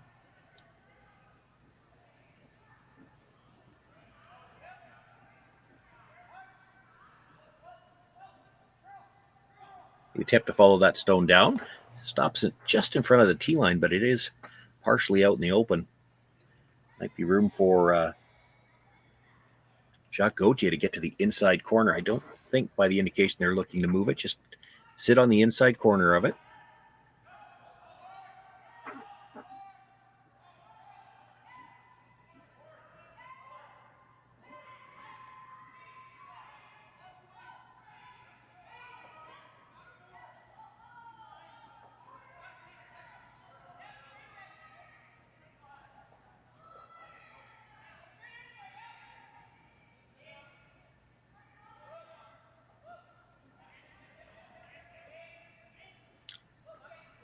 Jacques Gauthier didn't look happy with that shot. It stayed on the outside of it a little bit, taps it back.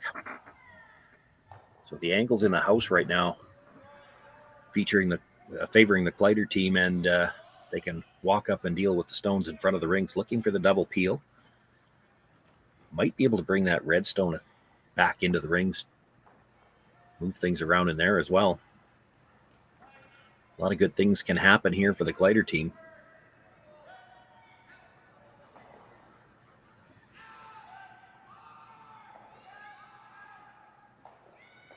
Makes the hit on the yellow guard, just drives it by. So just gets rid of the 1 guard, rolls the shooter out of play.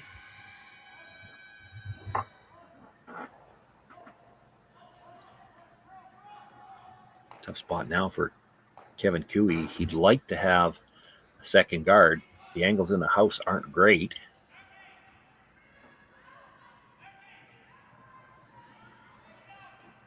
Probably too early in the end to do anything about those angles in the house. Has to throw the second guard for now. Again, he doesn't want to see the blank.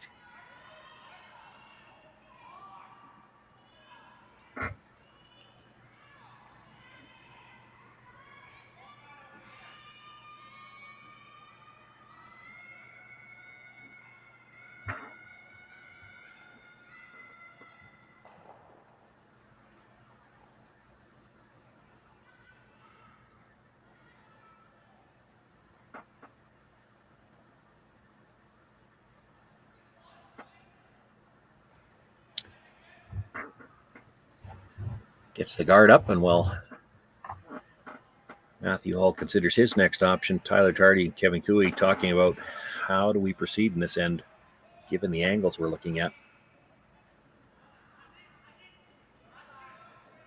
A lot of separation this time between the yellow and the red. I think the call here is just a straight peel.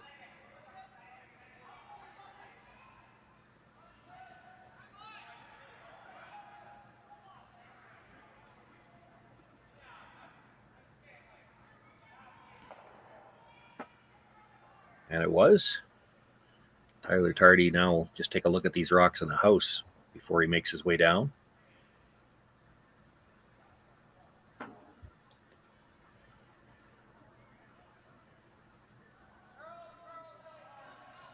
Looks like they want to make their play into the rings right now.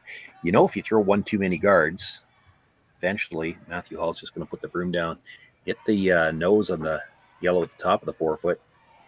It clips the red, kills the back yellow. He also could just elect to play the hit and roll, quiet weight, hit the yellow, drive it by the red at the back, and roll in behind. The guards sit two that way and still be corner frozen. So really all the angles right now favoring Team Kleiter. The Koe team looking at what can we do to change those angles a little bit.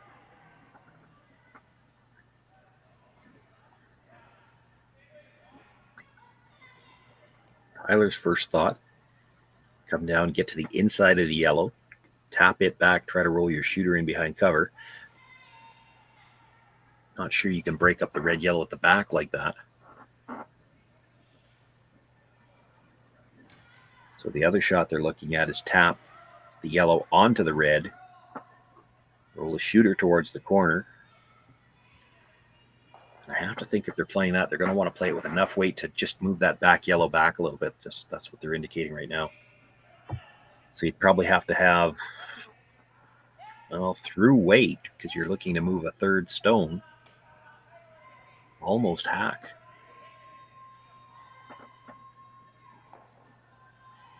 Somewhere between the back line and the hack, probably.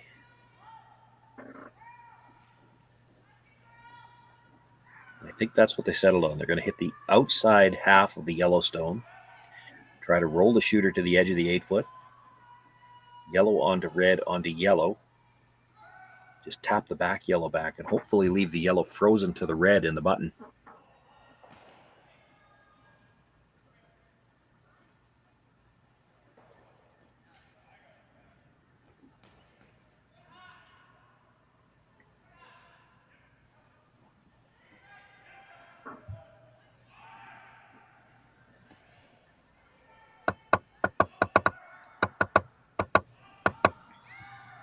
Needs to stay on the outside half of this. They might have to audible to plan B here. This was the other option they had considered. I thought I heard good hack for a weight call. That was not hack weight.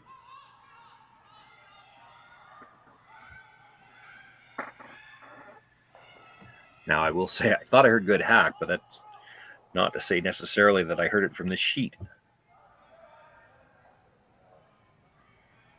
Still 8 games going out there. Sometimes hard to tell who you're hearing.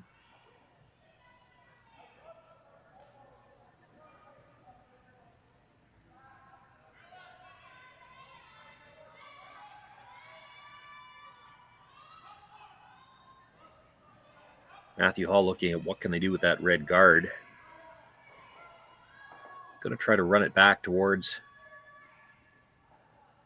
the yellow on the corner of the 4-foot because he might be able to stick it there and roll the shooter off the center line.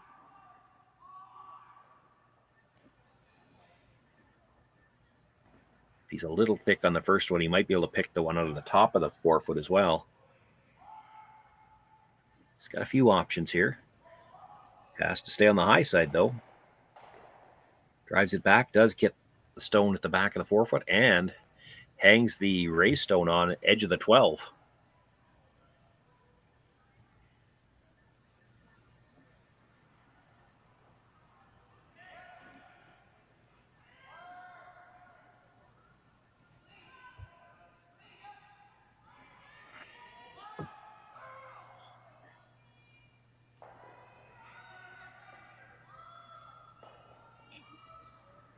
Problem remains kind of the same for Kevin Koe. The angles in that 4-foot area not good for him.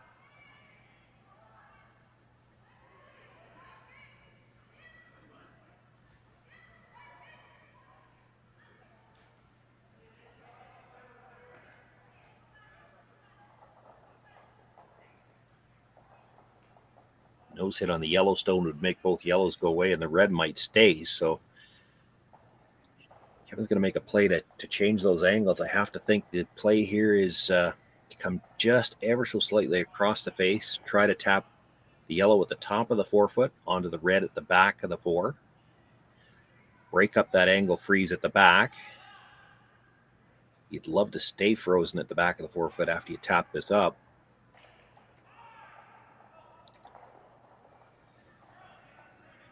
Line's close. Oh, they might have lost it at the end. Did it over curl? No, it gets the good spill. Breaks the freeze at the back. It's Cooey sitting shot. Third and fourth belonging to Cooey as well.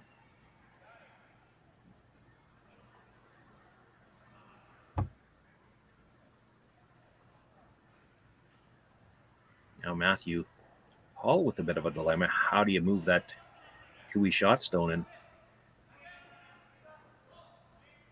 Looking at playing a double on the two yellows that are available.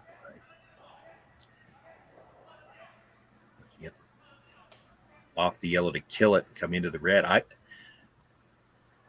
I'd be tempted to play the nose hit on the Yellowstone. That's what he's looking at now. Nose hit the Yellowstone, kill the back red one.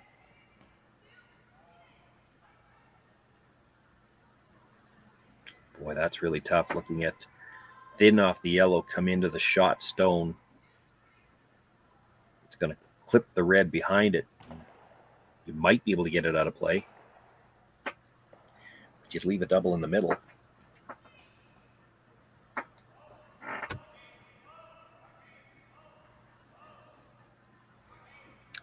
That's the shot I keep looking at. Yellow onto the red. You don't need to keep the red back there anywhere. Just kill it.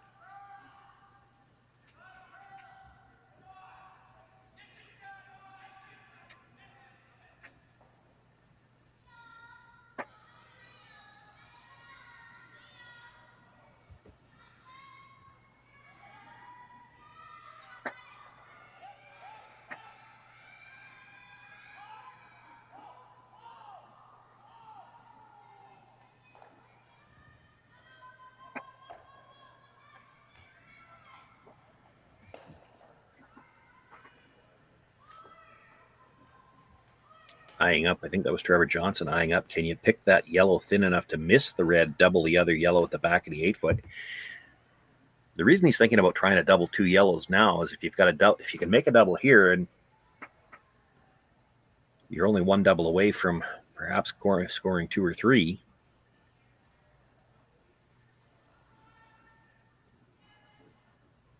And I guess the more rocks you remove here, you might be able to get back to the potential for a blank situation too.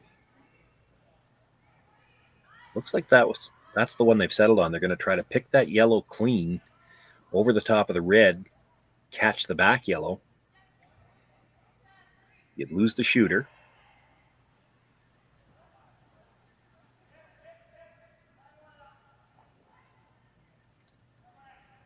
Got to be very thin on the first yellow, but you got to touch it. Just wiggles it and wiggles the red, so still leaves the yellow in front of the red stone.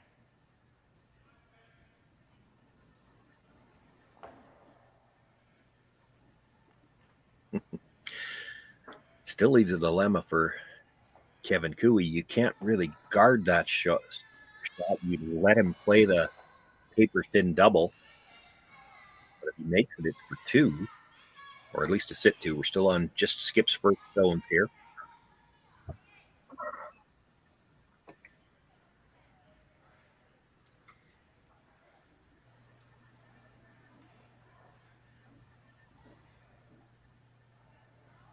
Could hit the open red one. Then no matter what he does in the middle, you probably only have to kill one stone. Get the force that way. Doesn't look like you should have to worry about the blank now.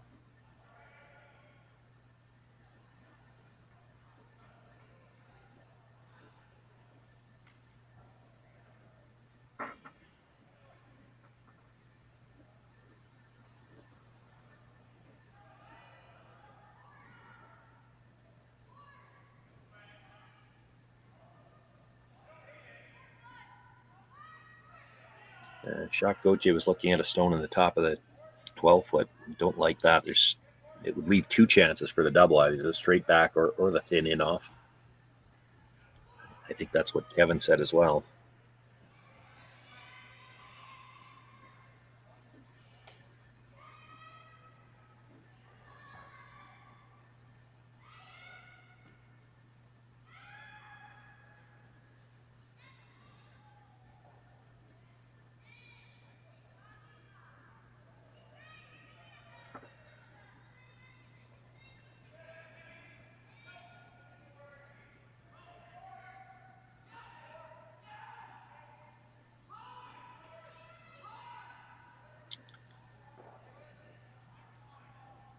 Could almost kill both reds now, and I don't know if that might be what they're looking at. You hit the yellow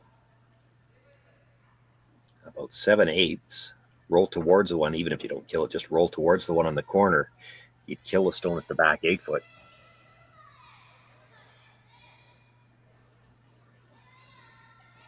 If you got it by the stone at the back 12-foot, you could be sitting 4 here, or, pardon me, back 8-foot.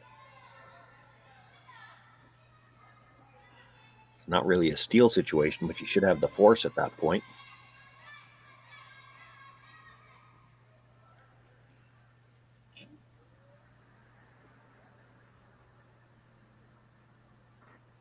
Might also be talking about freezing the yellow. That's probably the best result if you could deadline it up to the red, but it's the toughest shot.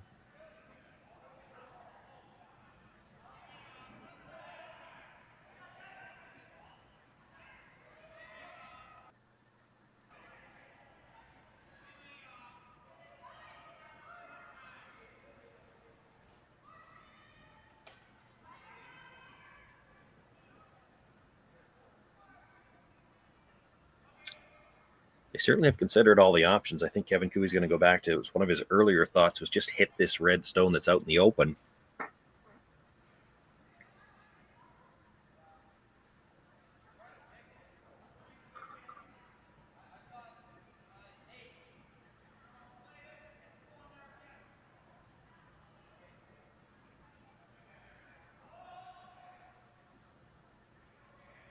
Their first thought when they discussed it was to hit and stay right there. I think Kevin now may be looking at, can they roll in kind of behind their own Yellowstone and make it even a little tougher for Matt to be able to get that out.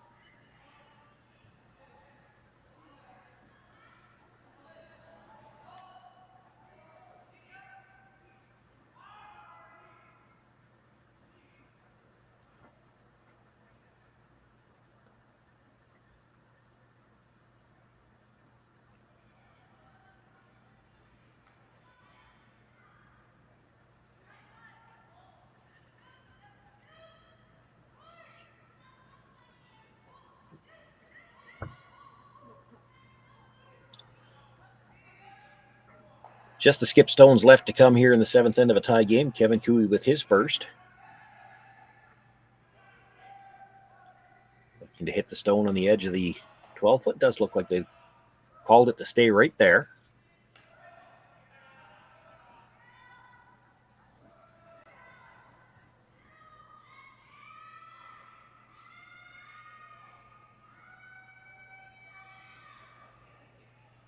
Matthew Hall looking at the paper-thin double. Even if you make it, you probably leave a double back. So I'm wondering if he's looking at throwing this with very quiet weight, and rather than try to kill the 2 yellows, maybe leave another one back there that's something to jam on. It's tough no matter which way you're playing it. If you're trying to play for as thin as you have to hit that first one to make contact second.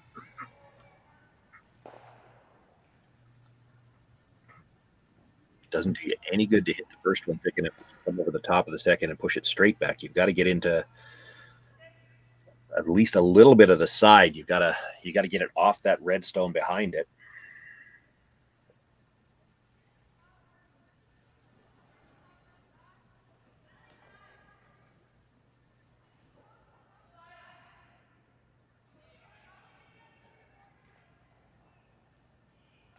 These are so tough. He's only looking for about maybe an 1/8 of the stone here.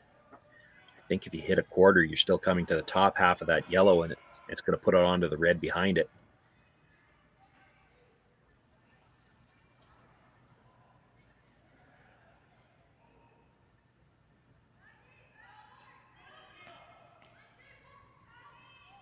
Close, needs to come up just a little bit. He only needs to feather the first one. Makes it. Boy, what an outstanding shot.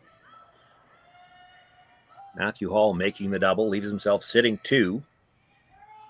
Kevin probably has a double back. He has to be a little bit careful. There is the potential he could stick it on his own at the back of the 8-foot.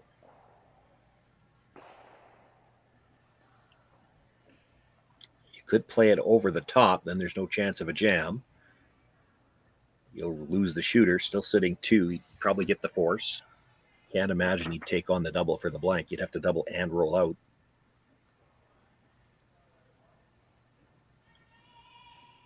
Now here's an interesting thing, and we'll let everybody at home debate this as well. If you played the double over the top and rolled out, sitting 2, there are some teams, and I don't know if Team Kleiter might be one of them, that would give up 1 here to keep last rock coming home.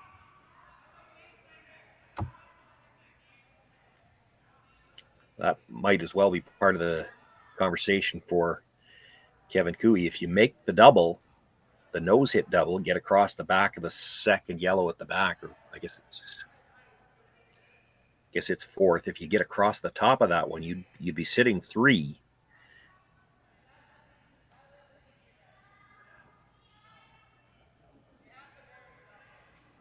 And then it's a little riskier for Matt Hall to decide I want to give up 1.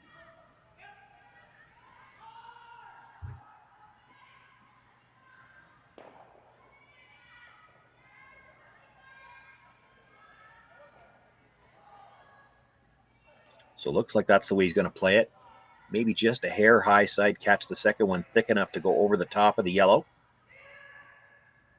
They're on the brush early. Can't curl past the nose. Kevin doesn't look happy. Yeah, that a little too thin jammed just spills over to a freeze, and Team Kleiter already sitting shot rock. Matthew Hall will have the chance to simply draw. Needs a little better than full 8 foot. He can pick up 2 here.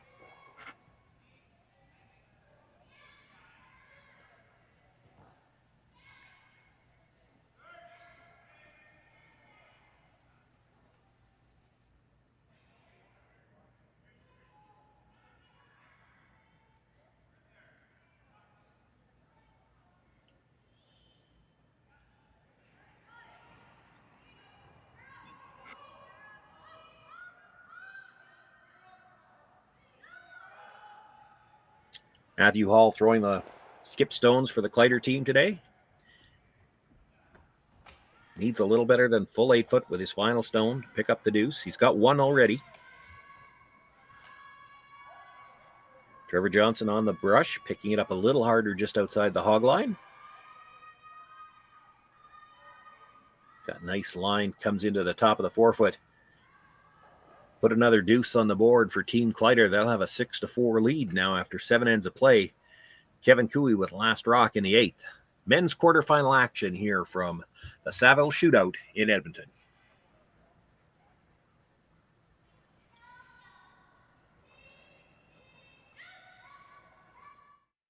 Handcrafted in Canada, Hardlines Ice Pad has revolutionized curling for over a decade. Engineered with top-tier precision and durability, it is backed by an unmatched 10-year warranty. Designed for curlers at all levels to sweep effortlessly with maximum efficiency, it is trusted by the world's best curlers, including Olympic and world champions. It is quite simply the best broom in the game. Hardline, join the revolution. Imagine being able to stream every curling game from every sheet from any event, be it your Wednesday league game, bonspiel, or corporate event. Curling Stadium offers an all-inclusive streaming solution featuring high-quality cameras, ease of use, great reliability, and minimal installation. Offering your sponsors customizable ad space on your streamed curling games and being able to sell video packages to your corporate events for increased revenue. With Curling Stadium, you can stream to any device, be it your mobile phone, tablet, or computer. Push the feed to your desired platform, be it Facebook, YouTube, or any other social media. Curling Stadium is simply the way forward. Where it's commonplace in other sports to televise every game, we want to do the same. Curling is a global sport, and it's time it gets the coverage it needs. Make your curling club the next Curling Stadium.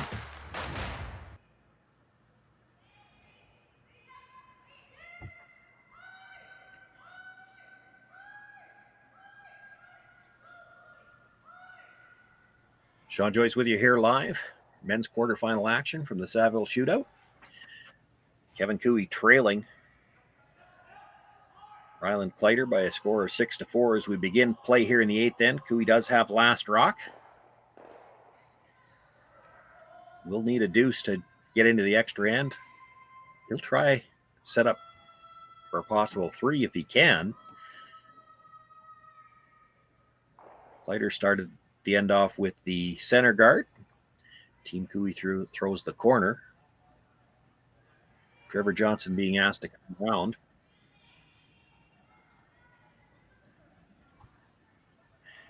And then we get one opportunity to see real quick, does Kevin Cooey throw the second corner? How hard does he want to go after 3 here?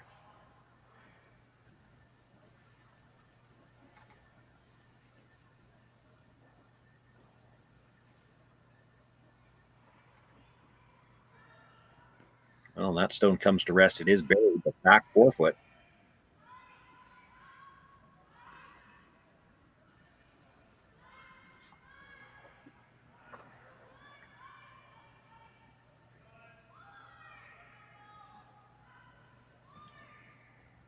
Evan took a moment to ponder the options. He's going to ask Garrick Martin to follow that stone down, sit frozen at the back 4.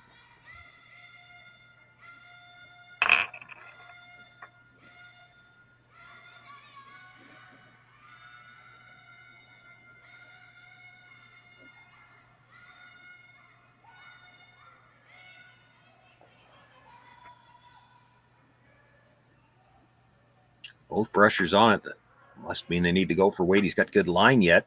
Should start to move now as it's coming into the rings.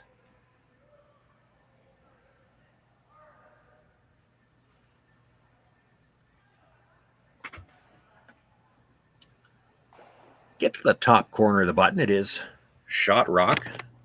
A piece behind cover anyway.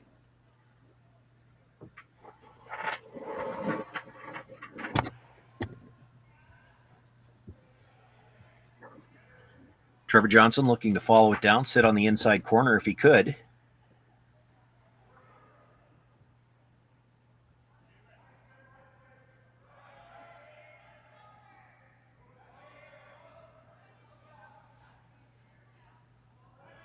Weight looks nice. He'd like to get to the inside corner. I don't know if it's going to have enough time to curl that far. Nudges it back, still leaves it cornered on that stone at the back. Just needed to curl a little bit farther. It's Cooey shot rock at the back of the 4 foot right now. Second shot, the one at the top of the 4 foot that was just delivered. Jack Gauthier going to try to get to the inside corner of that.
Apologies, as we do seem to be having a little bit of camera trouble. You might have noticed it shaking an end ago.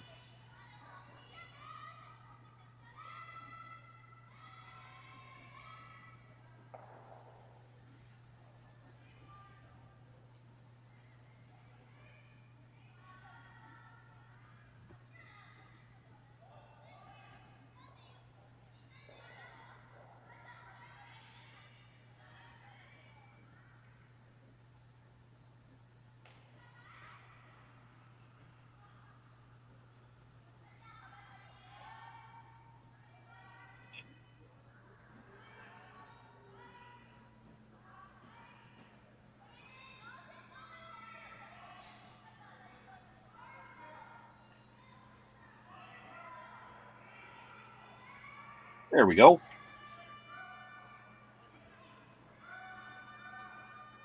Still Cooey sitting shot at the back of the button.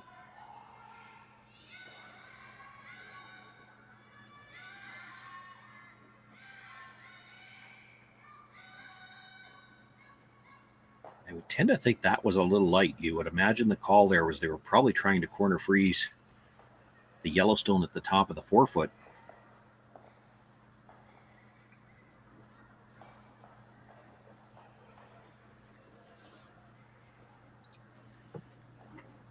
Team Kleiter right now, pretty good shape.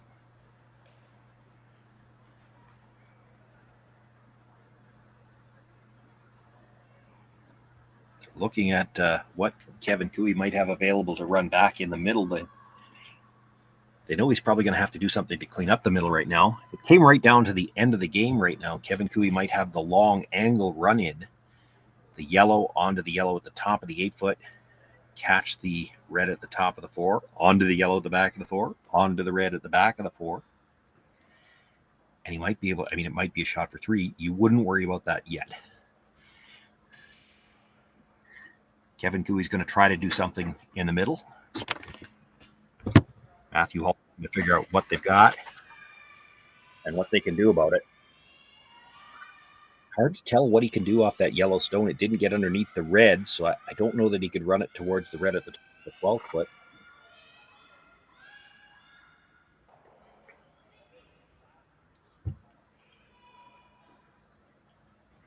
He might have the red center guard over the top of the red at the 12-foot into the yellow at the top of the 8-foot. That might be there.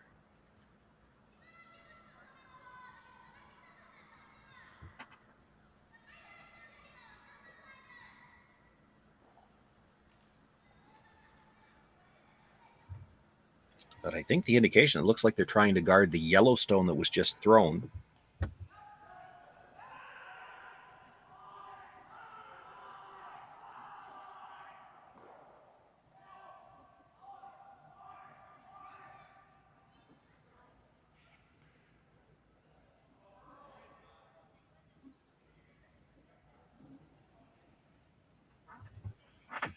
That's what they get.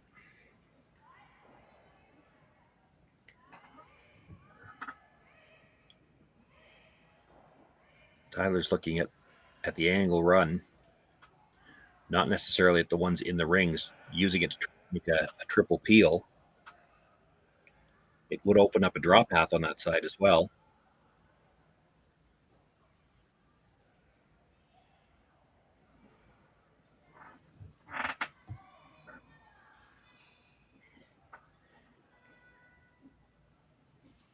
Kevin's still looking on the other side. I think they are going to play the angle on that yellow, not looking to drive it onto the one in the rings right now, looking to drive the yellow guard onto the red that's got a piece of the center line. You might be able to kill 3 guards that way, and you open up the draw path on the in-turn side, or Kevin's in-turn. It would be the out-turn for Tyler. You do have shot rock at the back of the button right now, so opening up a draw path would give you a chance to get that second point.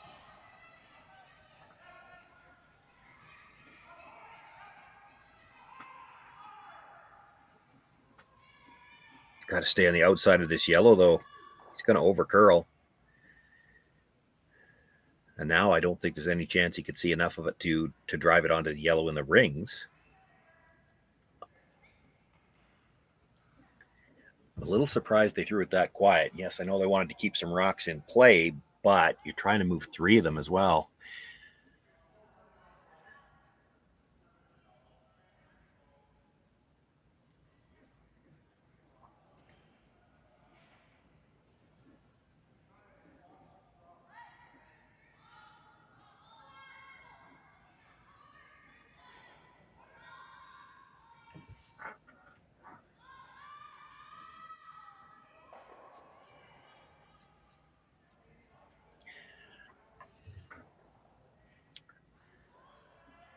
Matthew looking to get a guard underneath that yellow. That's his first thought anyway.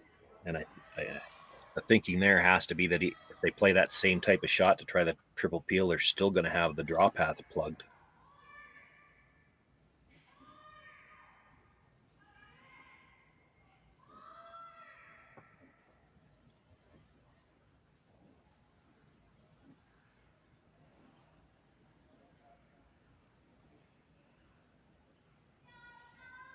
And I think that's what they've settled on, just throwing a tighter guard around that yellow.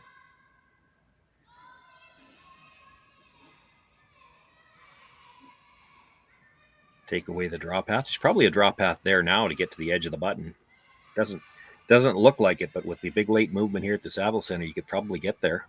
Skinny the guard, you'll come out on the other side of it.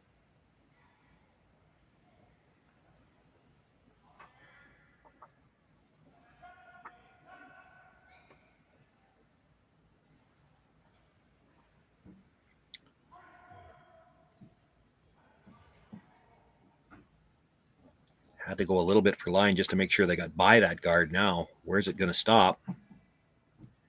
Oh, that's a really good spot. That takes away the draw path for sure.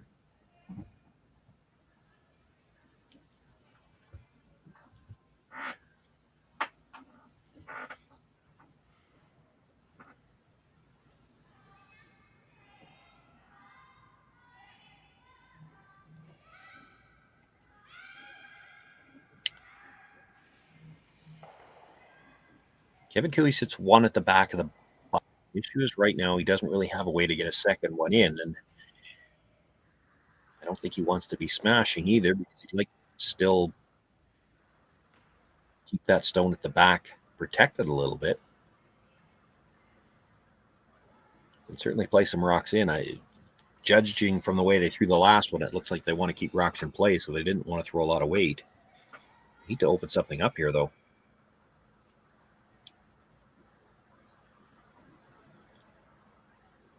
That, and I think that's Tyler, I think, was looking at red across the. That was one I wondered about earlier. Can they make it? Can they get the red across the red splitting center across the face of the one on the 12-foot, back onto the yellow at the top of the 8-foot, and you'd have to cross it a bit, and then back onto second shot. I don't think the yellow would spin in far enough to be second unless you caught the yellow red at the back. Might be there. Shooter rolls off. Hard to know what you'd leave. You could leave a double back. You might leave a port to a double.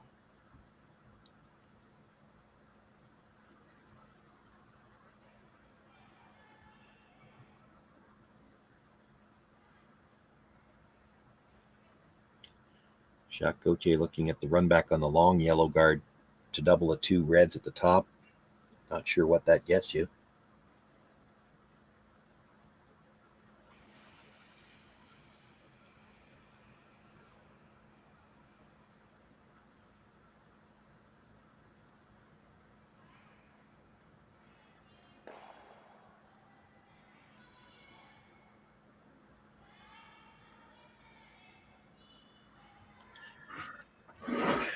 I wish I had a telestrator for you. That's all I'm seeing, and it's a question of if it's there. The red that splits the center slightly across the face of the one at the top of the 12-foot so that you can slash it back onto the yellow. And again, it has to go slightly across the face. Put the yellow onto the red, and you're going to need to clip the one at the back of the 4-foot onto the red to sit 2.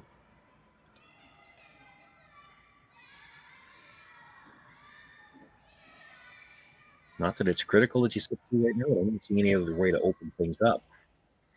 Like they're talking about hitting the red on the other side, I think, which would double the yellow red at the top, maybe clip the one at the top 12-foot. But then I think it's a nose hit on the yellow to kill both yellows.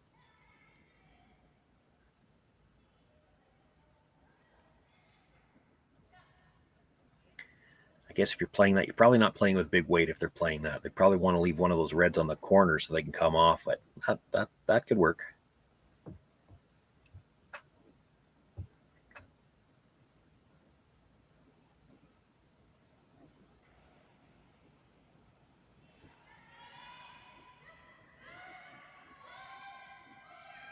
Hard to tell what they're playing now. They could play it with a little bit of weight and play the shot I was looking at, or they could be playing it quiet and try to cross the face, chip the 2 yellows at the top, and try to roll both of them to the corners, one on either side.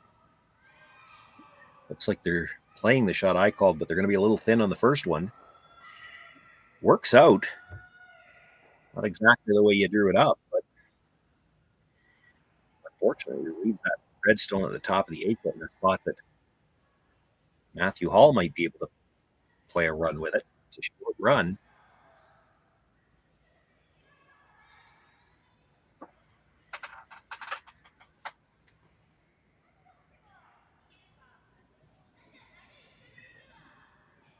Do you try to play it as a run double, or do you just try to stick the first one? The problem is if you try to play it as the run double, you got to throw a little bit more weight, and then if you roll it over the top, miss the second stone,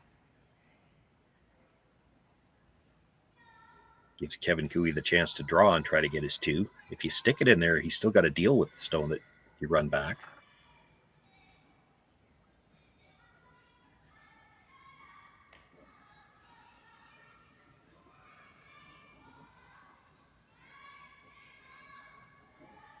Could play the out-turn draw himself right now and leave this for his last shot. If you play the out-turn draw, even if you're short, how does Kevin Cooey get in?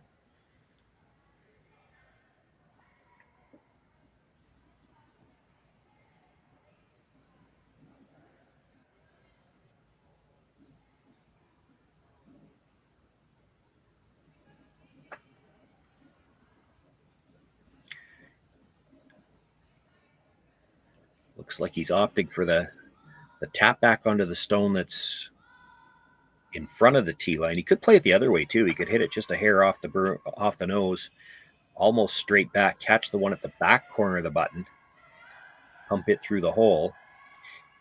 The raised stone would be shot rock, and his shooter should be covering it.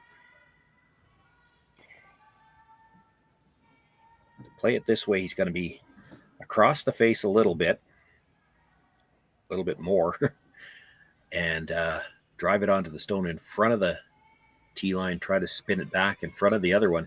His shooter's going to have to roll over a little bit to play this.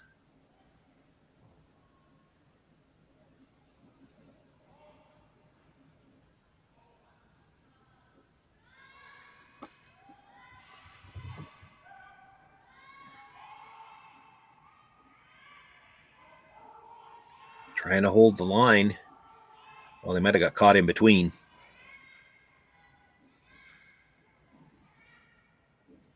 Looks like he tapped the yellow just far enough. It is Cooey sitting shot, or at least that's what they've indicated.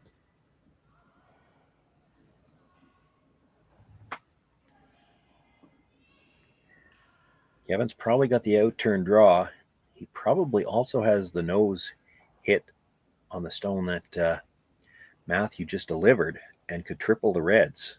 You just thin tick the second shot stone, catch the top of the third, and spin over the top of the yellow. That would leave him sitting shot second and fourth. The best result, it's the riskiest shot. Kevin also eyeing up the angle run in. On the yellow guard, you could run it into the two yellows, or pardon me, the two reds at the back of the 4-foot, sit 3.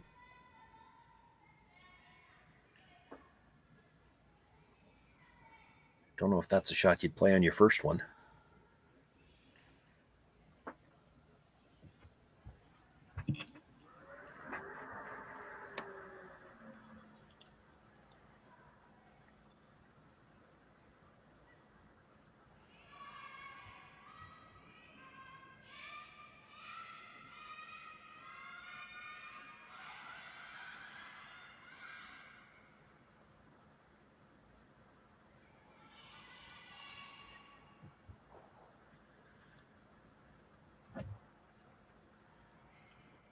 Part of the argument for playing the red straight back, and I don't know whether that's what they're discussing or not, is that if you don't play the red straight back, you leave it for Matt to play it again.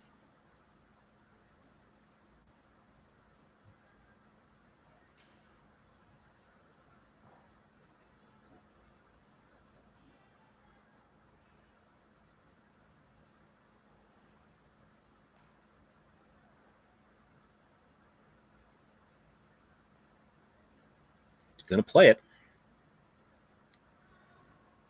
and this should not be a big shock to anybody. He's going to play with the out turn. So looking from the hack in, just the way they're lined up, nose hit probably dead stuffs it, so he needs to be just ever so slightly on the high side of the nose. Only needs to just touch the edge of the stone that's full 4-foot, catch the front end of the other one. The thicker that he can catch the second one, the better, because then he can spin it over the top of that yellow, the back of the 8-foot. Could be sitting 2 with third shot sitting at the top, or pardon me, fourth at the top of the 12-foot after this.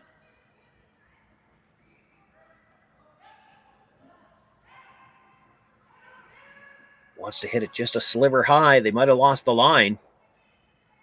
Nope. He's got it exactly where he needed it, enough to cross his own yellow. So Kevin Cooey sitting 2, has the stone at the top of the 12-foot he can use.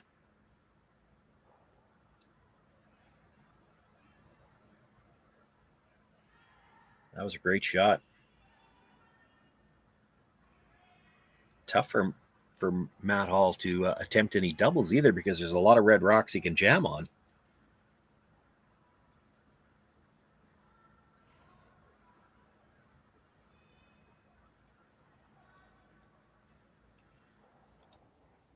Oh, I think Trevor Johnson was looking at a port through to shot stone.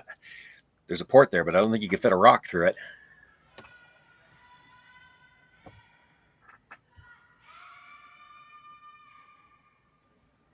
Matthew Hall's first thought was to play the outturn freeze to the back Yellowstone, and I think that's what he's going to settle on.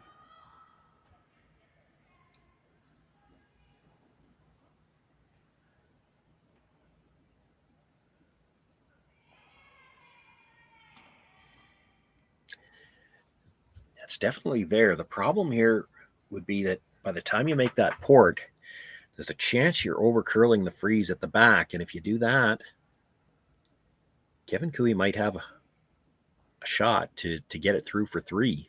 He's certainly got that stone at the top of the 12-foot he could raise back if he had to. Might be able to come down with enough weight to poke it through from the outturn as well.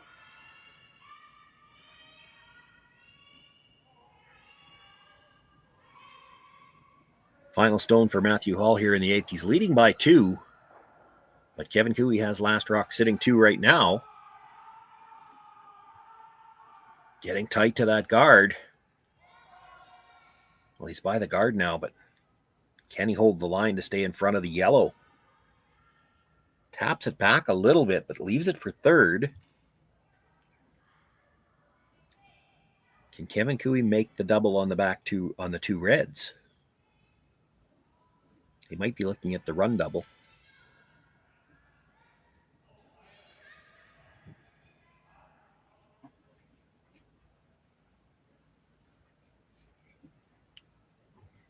Can almost get there directly, I think. Probably what they're trying to decide right now. Can we get there directly, or are we playing the run? He was already eyeing the run back. Yellow onto, and to make sure he clears the yellow at the back, he probably has to hit there. That's the indication. He'd be running it back onto what is actually 4th shot first, and then come across and kick the one that Matthew Hall just threw out the side. This would be for the win.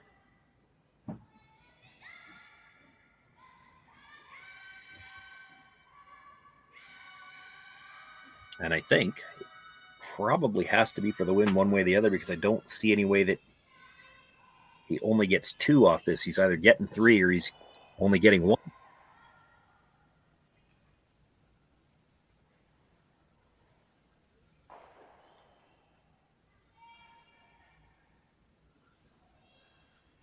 So Kevin Cooey with his final stone here in the 8th end, quarterfinal action.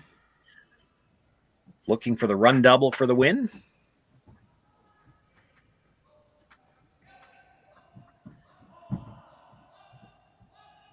Needs to come up just a little bit. Might get it the other way. Well, that's the way to get 2. He actually stuffed it onto the second shot stone at the back. He will pick up his 2 points, and we're headed to an extra end here in this quarterfinal.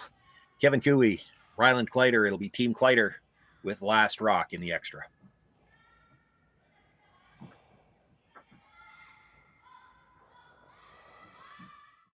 Handcrafted in Canada, Hardline's Ice Pad has revolutionized curling for over a decade. Engineered with top-tier precision and durability, it is backed by an unmatched 10-year warranty.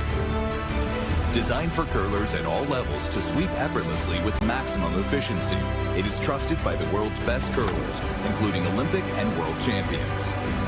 It is quite simply the best brew in the game. Hardline, Join the revolution. This is it. It all comes down to this rock. The hours in the gym, the weeks away from my family. This is what I've been training for. And all those voices trying to tear me down, I'm here to silence them. We've given everything we have for a chance to get everything we want.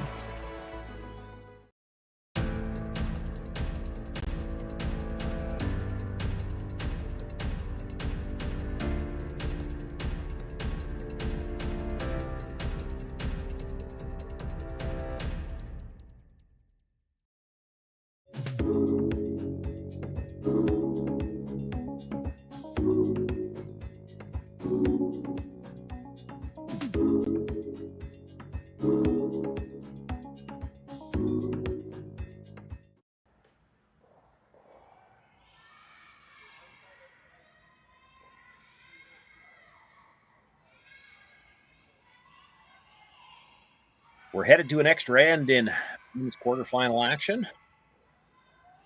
Rylan Kleiter, Kevin Cooey tied at 6 after 8 ends of play. It'll be Kleiter with last rock. This is the only men's quarterfinal yet to be determined.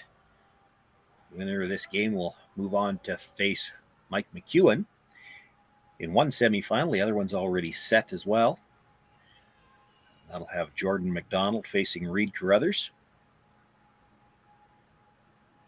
Start things off in this extra end with the center guard. The come around attempt you see there comes to the back 8-foot. Kevin Cooey going to ask for the second center guard now.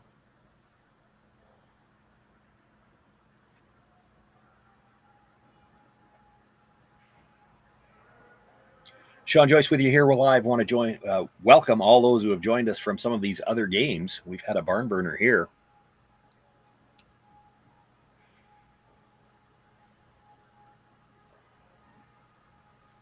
Looking for this one to slow down, not just a matter of getting a second guard. They want some separation. Can't peel them yet, but those two might be close enough together after the 5th stone that the double peel might be a little easier than they'd like to have left it. They'll look to come around now.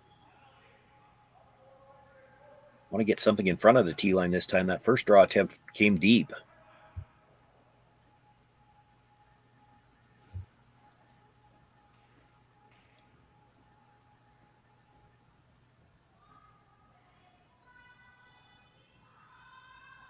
And that was an audible there by Joshua Matter. And as soon as you realize it was going to be deep, you sweep it as far back as you can.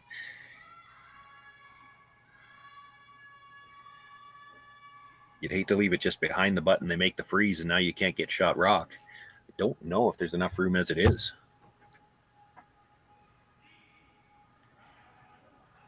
Trevor Johnson will be happy with those two draws.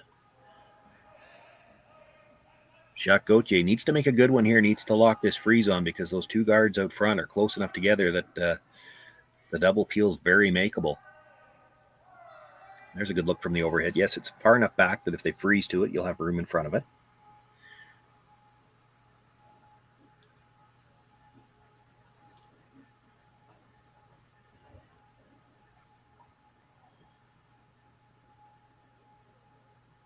The Kleiter team playing shorthanded, so Trevor Johnson throwing his third of the end, looking for the double peel.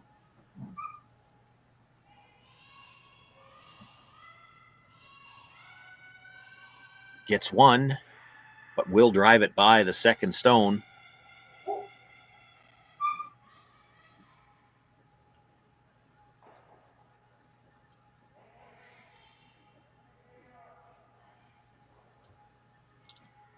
Tough to throw the second guard and get a lot of separation just because of where the first one is. So they're going to come in again.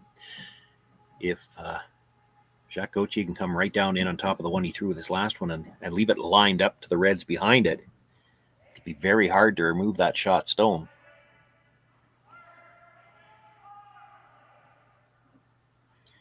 This has got tighter line.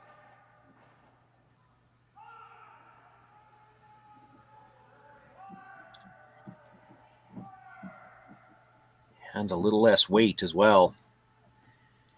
Just going to chip off the guard. Leaves another guard up there, but it's off the center line.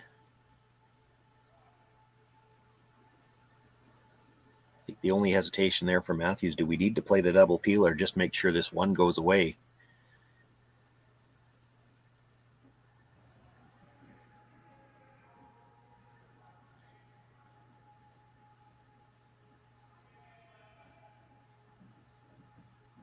I think this will be a play it safe. Make sure we're thick enough to lose the shooter. You want to go across the top of the second yellow. If you catch it and get both of them, that's great. You just don't want to be so thin on the first one, you leave your shooter between the two of them, and boy, he's close to doing that. Oh, made it good. Had enough action on the shooter with the weight. Got across the top of the second one. Peels them both and loses the shooter.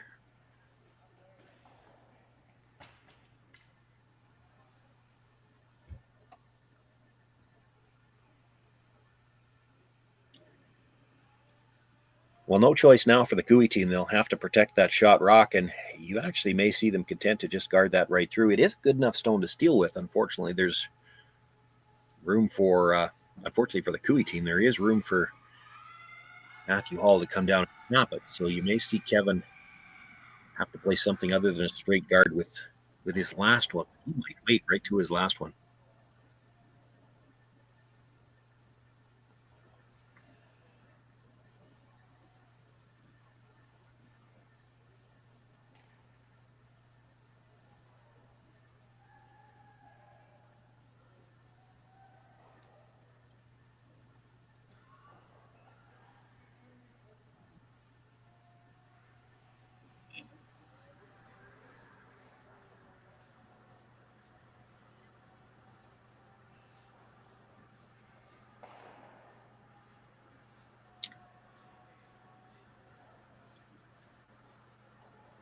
Every time I script out an end, I jinx somebody, and the shot isn't made exactly the way we expect. But right now, you've got to think there's going to be a couple more center guard attempts, a couple more peels.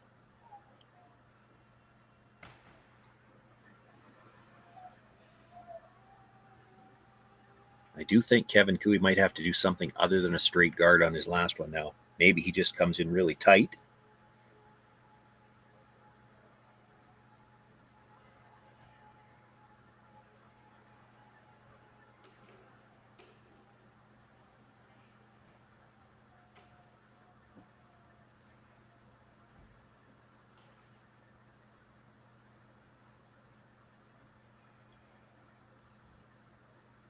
Straight peel again is the call.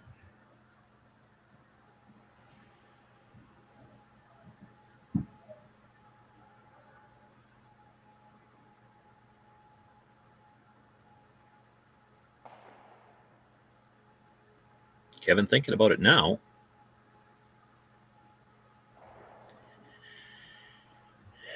You could freeze the yellow. Leave the yellow lined up to dead jam on the red. I thought he might leave this for his last shot. He might be concerned if he throws one more guard. Matthew Hall, knowing that, might just play around it.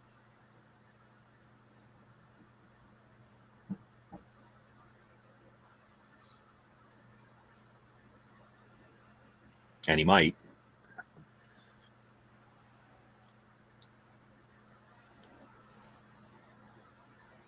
Problem with playing this now is Matthew Hall smashes everything, and no matter what he leaves jammed, if you guard it, you're probably behind the tee line.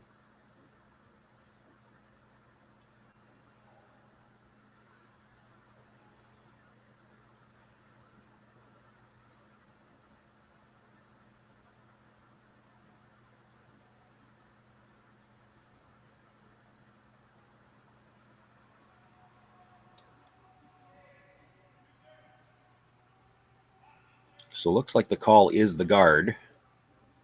Wants to split center. He needs to leave that out turn side available onto the yellow if he needs it for the next one.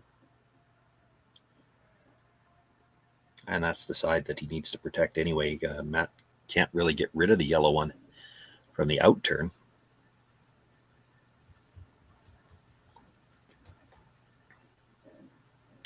Decision time for Matthew Hall now. You know that if you just peel the guard, Kevin's going to freeze. You might not be able to get shot rock.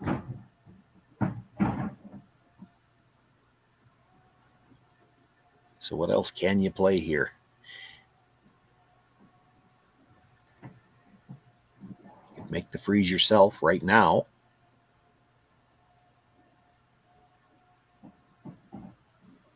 You'd want to play it from the intern side.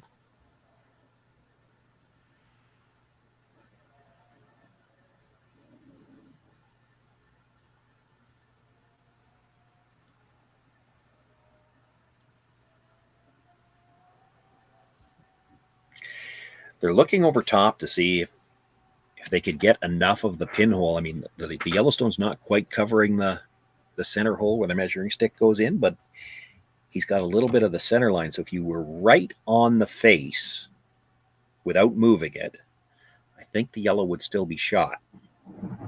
If you're a sliver to the inside, you're probably good. If you move it an inch, you're good.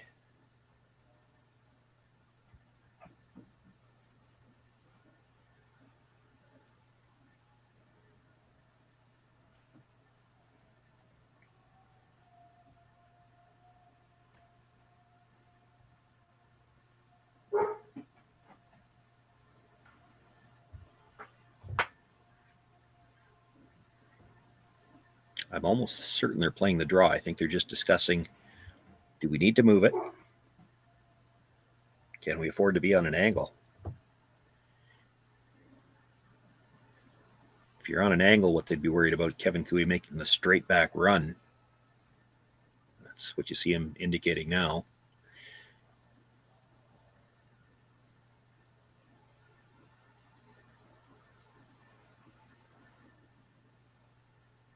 Actually, he's going to look at playing it. Or maybe with this turn, I've got to think this is the straight peel.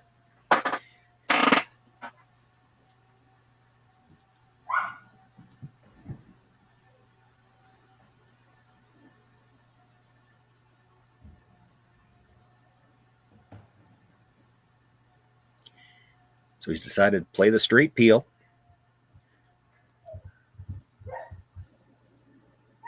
Maybe he thinks Kevin Cooey will draw again or play another guard. I don't think he will.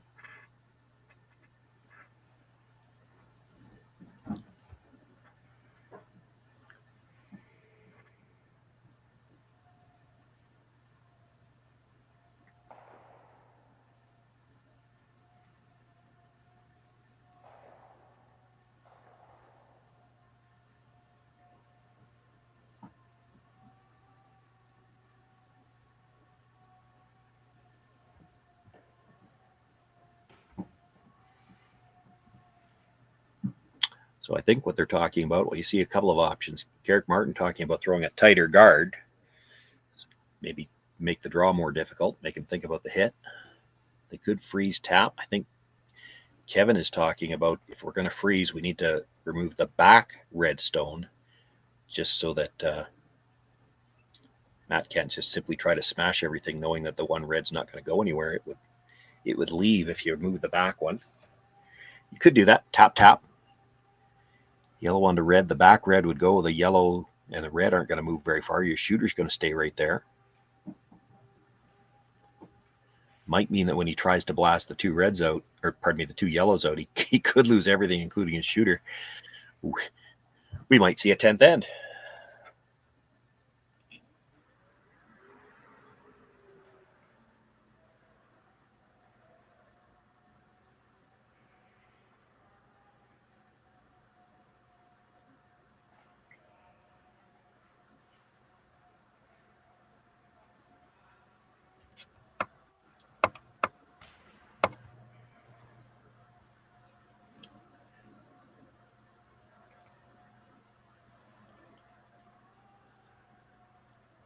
Just the one game left out there.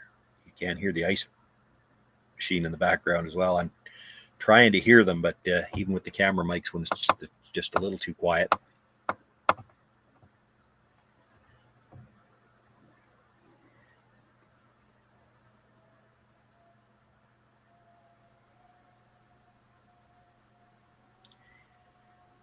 If you play the straight freeze on the nose, Matthew Hall will smash from the intern side, and with a little bit of drag, the yellow going onto the red at the back might continue to spin away, and that red in the middle isn't going to go anywhere. If you freeze a little on the high side, he hits it on the nose, the yellow at the back will dead stuff. I think the yellow would be shot if that happens, so I think you're okay with the dead freeze just a little high side.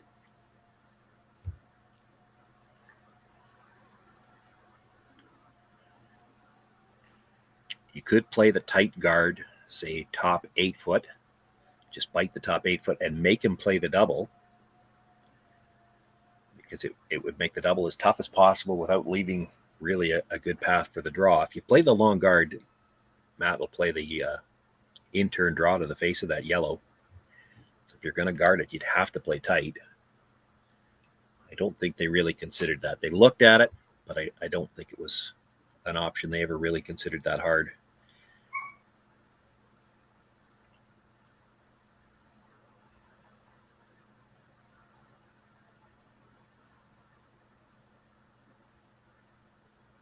This is interesting with where Jacques tapped the ice. They're actually looking to freeze just a little bit on the inside of the yellow, and that's interesting because then for Matt to smash from the intern side, he's got to jam the first one. To jam from the outturn side, he would drag into the red at the back. He might not be able to kill either yellow or both yellows. He'd be able to kill one.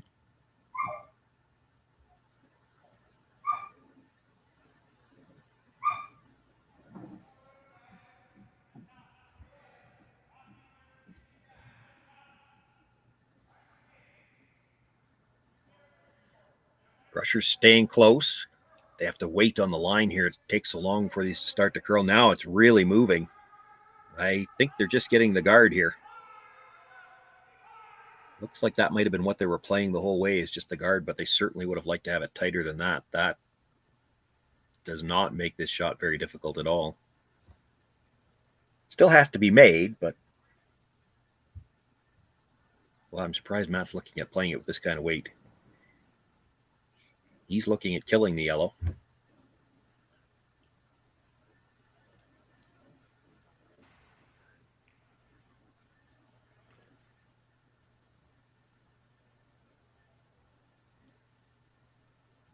Could probably see a quarter of it anyway.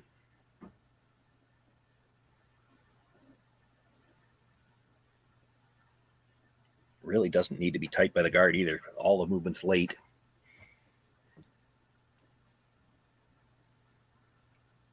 Made an outstanding thin double last end. Just needs to pick this yellow stone out of the button area. They'll pick up the win and move on to the semifinal.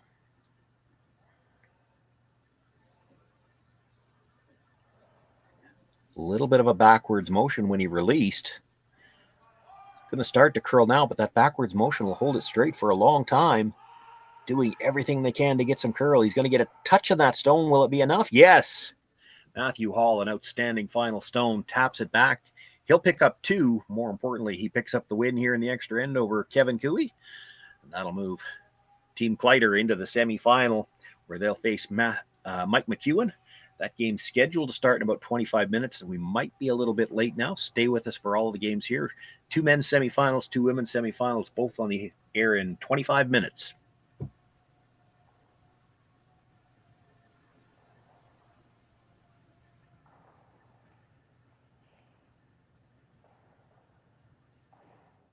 I don't remember a time when curling wasn't a part of my life. When I wasn't putting in the sweat and hard work to be the best that I can be. Clocking in the time, the effort to practice day in, day out. Curling is more than just a game. It's a family, a community. And when it's time to play, I know I'll be ready. Hardline, supporting hundreds of our next generation athletes.